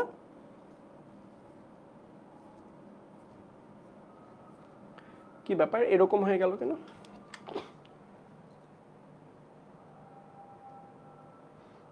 ঠিক আছে, সো চলো। আচ্ছা আজান দিচ্ছে, আমার এখানে আজানের শব্দ আসতেছে, আজকে এত দেরিতে আজান। আচ্ছা আজানের সময় একটু চুপ থাকি।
ঠিক আছে, চলো আমরা নেক্সট পার্টে চলে যাই। সেটা হচ্ছে এইগুলো একটু রিডিং পড়লে হয়ে যাবে, এইগুলো লাগবে না, তবে এইগুলো একটু লাগবে।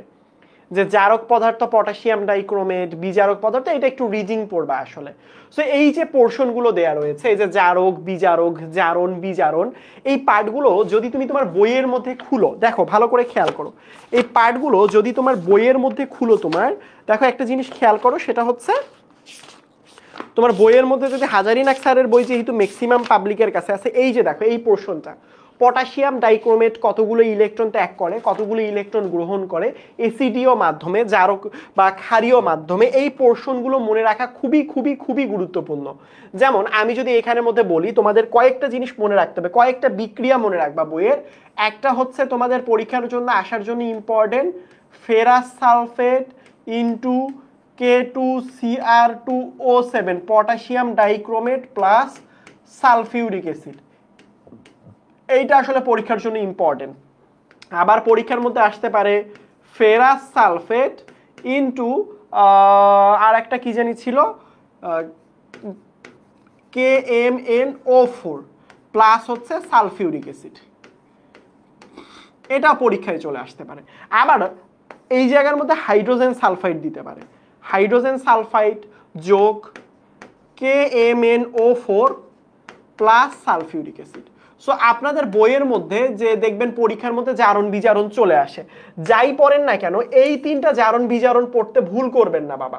এই তিনটা জারণ বিজারণ অবশ্যই অবশ্যই অবশ্যই অবশ্যই মনে রাখবেন। ধরেন হচ্ছে গিয়ে তোমার হচ্ছে পটাশিয়াম অক্সালেট অথবা অন্য কিছু পরীক্ষায় থাকতে পারে, বাট এখন তো এইগুলো ডিটেলস আকারে পড়াইতে গেলে আরো 2 ঘন্টা চলে যাবে আসলে। সুতরাং আপনাদের বইটা খুলবেন, খোলার পরে যে জারণ বিজারণগুলো রয়েছে এইগুলো পড়বেন। তবে একটা জিনিস মনে রাখবেন, যাই করেন না কেন আপনারা একটা জিনিস মনে রাখবেন, এই যে দেখেন এইটা মনে রাখার একটা ট্রিক্স বলে দেই।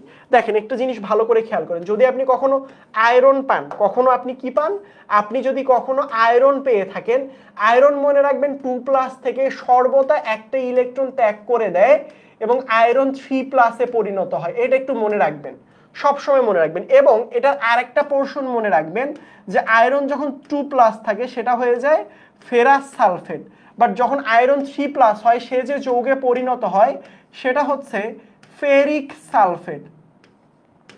এটা কি সালফেট? Ferric sulphate. এই পোর্শনটা মনে রাখবেন জারণ বিজারণ পড়ার সময়, এইটা সব সময় হয়। এটা ধাপ নাম্বার 1, এটা মনে রাখার। আরো মনে রাখতে হবে কিছু জিনিসপত্র, আরো কিছু জিনিসপত্র তোমাদেরকে মনে রাখতে হবে। আরো কি জিনিসপত্র মনে রাখবো বাবারা? আরেকটা জিনিস মনে রাখবেন, K2Cr2O7 মনে রাখবা।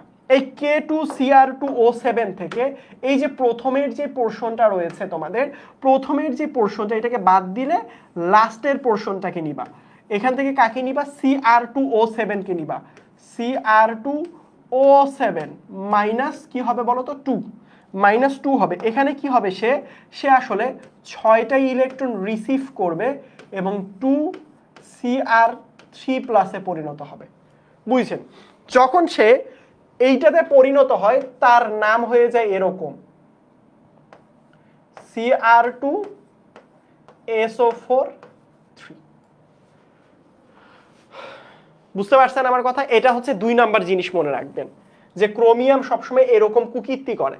সো লাস্ট একটা পার্ট যদি আমি বলি, 3 নাম্বার পার্টে আরেকটা পার্ট মনে রাখবেন, সেটা হচ্ছে ক্রোমিয়াম গেল KMnO4টা মনে রাখবেন, KMnO4 মনে রাখবেন। সো KMnO4 থেকে কি হয় সবসময় মনে রাখবেন, ম্যাঙ্গানিজ এখানে +7 থাকে, সে আসলে 5টা ইলেকট্রন রিসিভ করে, করার পরবর্তীতে এখানের মধ্যে কি হয়? Mn2+ হয় এবং এখানের মধ্যে ম্যাঙ্গানিজ সালফেট হয়।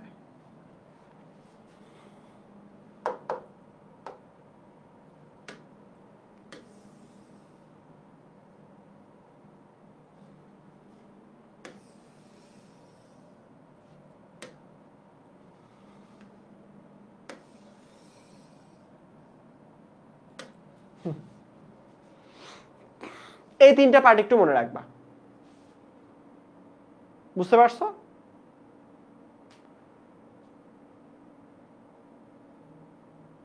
Very good. এই তো কত সুন্দর নাম তোমরা বলে দিচ্ছ, কত সুন্দর নাম তোমরা বলে দিলা, পটাশিয়াম ডাইক্রোমেট এবং পটাশিয়াম পারম্যাঙ্গানেট।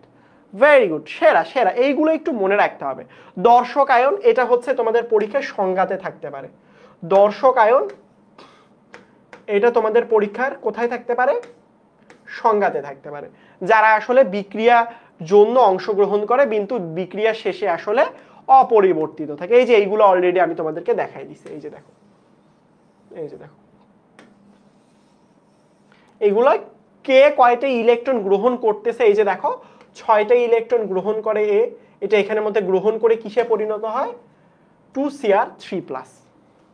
এইগুলো একটু মনে রাখতে হবে। এই যে এইগুলোর মধ্যে একটু পড়বেন বাবা, এই যে আমলতাকরণ, এই যে এইটা পরীক্ষার জন্য অনেক ইম্পর্টেন্ট। বিগত বছর প্রশ্নতে এইগুলো পরীক্ষার মধ্যে প্রশ্ন আসছিল। এই যে এইগুলো প্রশ্ন পড়বেন, K2C পটাশিয়াম ডাইক্রোমেট এবং হাইড্রোজেন সালফাইড, এইগুলো কিন্তু কিভাবে সমতাকরণ করতে হয় অনেক বেশি প্র্যাকটিস করতে হবে।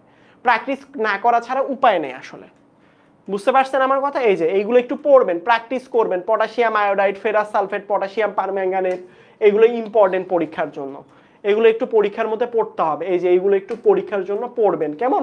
এগুলো এই যে পারঅক্সাইড, এই যে এটা দিতে পারে, জারক এবং বিজারক উভয় হিসেবেও কাজ করে, এটা কম ইম্পর্টেন্ট কিন্তু পড়বেন। বইয়ের মধ্যে হাতে গোনা 4-5টা আছে যেগুলো পড়লে ইনশাল্লাহ বাকিগুলো কমন পাবেন।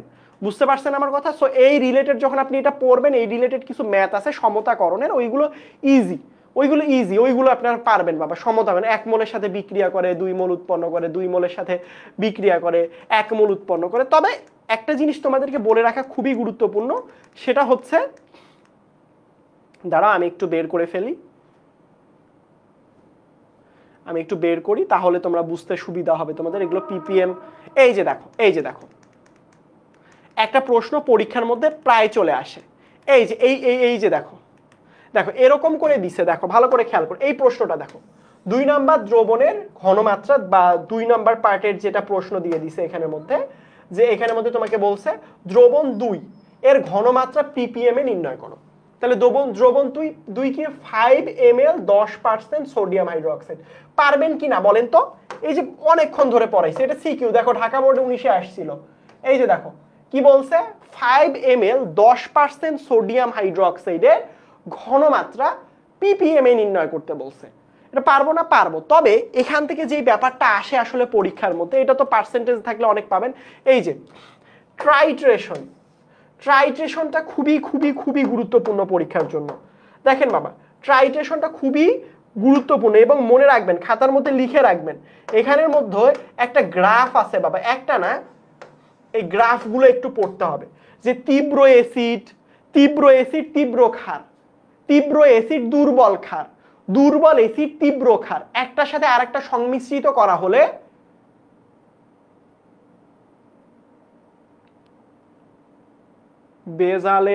বেজাল মানে কি বাবা? বেজাল মানে তো বুঝি নাই। দেখো একটা জিনিস মনে রাখবা, সেটা হচ্ছে আজকে 2 ঘন্টায় তো আসলে এই চ্যাপ্টারটা এত ডিটেইলসে কমপ্লিট করা সম্ভব না। সুতরাং একটা কথা বলবো, সেটা হচ্ছে ট্রাইটেশন আপনাদের পরীক্ষার জন্য খুবই গুরুত্বপূর্ণ। আপনাদের বইয়ের মধ্যে দেখবেন এরকম করে কিছু চিত্র দেয়া আছে, ধরেন এরকম করে কিছু চিত্র দেয়া আছে, অথবা এরকম করে কিছু চিত্র দেয়া আছে যেগুলো ট্রাইটেশন, তীব্র অ্যাসিড এবং তীব্র ক্ষারের মিশ্রণের ফলে কোন নির্দেশকগুলো ব্যবহার করা হয়, অথবা এই যে নির্দেশকগুলো ব্যবহার করা হয়ে থাকে এদের ব্যবহারগুলো দেখাও, কিভাবে আসলে নির্দেশকগুলো কাজ করে। এই যে যেমন এখানের মধ্যে বলছে উদ্দীপকের কোন নির্দেশকটা উপযুক্ত। এখানে দেখো 3.1 থেকে 4.4, তার মানে এটা বুঝাই যাচ্ছে এটা পিএইচ এর রেঞ্জটা হচ্ছে অ্যাসিডের। তাহলে স্ট্রং অ্যাসিড আর উইক বেস ইউজ করা হয়েছে। কিভাবে বুঝছি? কারণ পিএইচ এর রেঞ্জটা 7-এর নিচে, 7-এর উপরে হইলে স্ট্রং বেস আর হচ্ছে উইক অ্যাসিড ব্যবহার করা হয়। সবসময় মনে রাখবা, শক্তিশালী অ্যাসিড হইলে সেখানের মধ্যে ব্যবহার করা হয় মিথাইল অরেঞ্জ এবং মিথাইল রেড ব্যবহার করা হয়। অপরদিকে আমি যদি বলি সবল ক্ষার এবং দুর্বল অ্যাসিড যদি হয়, তাহলে সেখানের মধ্যে ফেনফথেলিন ইউজ করা হয়। বুঝতে পারছেন? থাইমল ব্লু ইউজ করা হয়। এক্স্যাক্টলি বাবা, বুঝতে পারছো আমার কথা? সুতরাং সবসময় মনে রাখবা নির্দেশক তোমাদের জন্য খুবই গুরুত্বপূর্ণ, যেটা ট্রাইটেশনে চলে আসে। মোলারিটি কাকে বলে? হয়ে গেছে। উপযুক্ত নির্দেশক, দেখছো এই একই জিনিস আসছে, নির্দেশক বারবার ঘুরায় ফিরায় নির্দেশক প্রশ্নগুলো আসতেছে, বারবার ঘুরায় ফিরে। এই যে দেখো, এই যে বইয়ের মধ্যে দেখবা এরকম কিছু আছে। এই যে দেখো, এটা হচ্ছে দুর্বল ফেনফথেলিন আর মিথাইল অরেঞ্জ ব্যবহার করা হয় সবল অ্যাসিড, আর ফেনফথেলিন ব্যবহার করা হয় সবল ক্ষারের ক্ষেত্রে। বুঝতে পারছো আমার কথা? এটা খুবই ইম্পর্টেন্ট বাবা, এই পার্টটুকু খুবই গুরুত্বপূর্ণ। সুতরাং তোমরা যদি এই অধ্যায় থেকে আমার কাছে সাজেশন চাও, এই যে দেখো আবারও নির্দেশক থেকে প্রশ্ন। এই যে দেখো কোন নির্দেশকটা উপযুক্ত, এই যে পিএইচ এর মান নির্ণয় করো। সুতরাং তোমরা একটা ব্যাপার মনে রাখবে, এই চ্যাপ্টার থেকে কি পড়তে হবে। সুতরাং এই চ্যাপ্টারটা থেকে কি পড়তে হবে আমি যদি তোমাদেরকে বলি, সেই ক্ষেত্রে বলবো যে অবশ্যই পড়বা ppm। এই চ্যাপ্টার থেকে ইম্পর্টেন্ট হচ্ছে ppm, তারপর হচ্ছে ঘনমাত্রা, সিকিউ এর জন্য ঘনমাত্রা ppm, তার পরবর্তীতে ppb পড়বা। এর পরবর্তীতে হচ্ছে মিশ্রিত দ্রবণের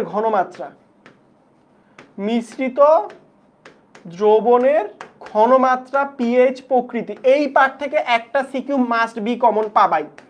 এখান থেকে একটা, এই যে দেখো টপিক দিছি কয়টা, দুইটা, একটা পিপিএম পিপিপি মিশ্রিত দ্রবণের পিএইচ ঘনমাত্রা, মিশ্রিত দ্রবণের পিএইচ আর ঘনমাত্রা একই পর্বে পড়ে।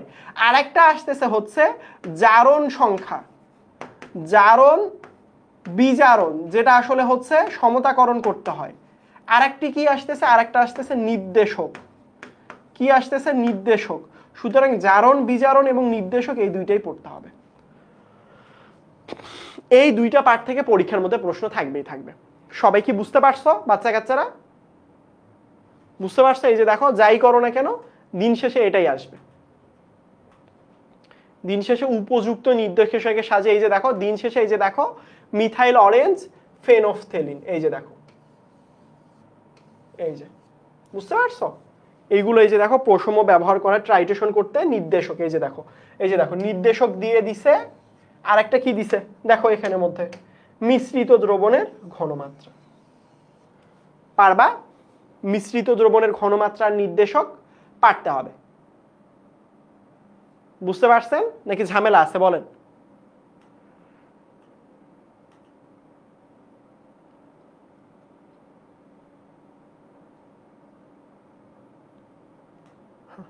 তোমরা কি ক্লিয়ার বাচ্চা কাচ্চারা? তোমরা কি ক্লিয়ার? বুঝতে পারছো?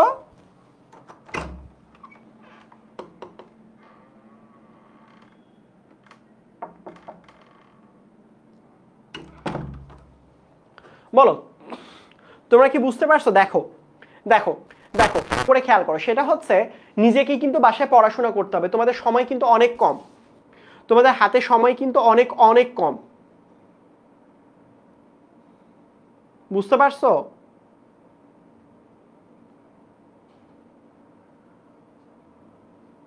বুঝতে পারছো আমার কথা? সুতরাং হাতে যেহেতু সময় অনেক অনেক কম, সুতরাং এই জিনিসগুলো একটু মাথার মধ্যে রাখতে হবে যে সময় এখন একদম অপচয় করা যাবে না। সুতরাং যেটা করবেন সেটা হচ্ছে কোন কোন পার্টগুলো থেকে প্রশ্ন আসে, কোন কোন জায়গা থেকে পরীক্ষায় প্রশ্ন আসতে পারে, কোন কোন জায়গাগুলো পরীক্ষার জন্য ভালো করে পড়বো, এখন সব পড়ার সময় নাই। যেখান থেকে প্রশ্ন আসে সেখান থেকে বেশি বেশি করে পড়তে হবে। বুঝতে পারছেন আমার কথা? সো যেখান থেকেই প্রশ্ন আসুক সেখান থেকেই পরীক্ষার জন্য বেশি বেশি করে পড়তে হবে, বেশি বেশি করে প্রিপারেশন নিতে হবে। আমার কথা কি বুঝতে পারছো? ক্লাস কি বোঝা গেছে? বলো তো একটু কমেন্টের মধ্যে কোনো ঝামেলা থাকলে।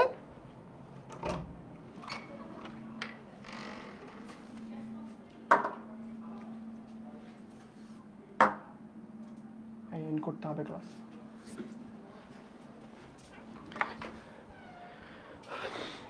কথা কি তোমরা বুঝতে পারছো? ঠিক আছে বাচ্চা কাচ্চারা, দেখা হবে অন্য কোনো ক্লাসে, এসএমপির ক্লাসে ইনশাল্লাহ দেখা হবে। এখানের মধ্যে বেশ কিছু লাস্টের যে পোর্শনটা রয়েছে সেই পোর্শনটা তো পুরাপুরিভাবে দেখানো গেল না, ইনশাল্লাহ আমরা আমাদের এসএমপিতে দেখিয়ে ফেলবো। একজন বলতেছিল যে ভাইয়া হচ্ছে গিয়ে ভেজালের পরিমাণ ওইটা দেখাইতে গেলে আসলে জারণ বিজারণটাও পড়াইতে হবে, এছাড়া আসলে সম্ভব না। সেটা হচ্ছে আমরা ইয়াতেই পড়াবো, ইনশাল্লাহ দেখা হবে তোমাদের সাথে এসএমপিতে। সেই পর্যন্ত সবাই ভালো থাকবা, দোয়া রাখবা ইনশাল্লাহ। আসসালামু আলাইকুম।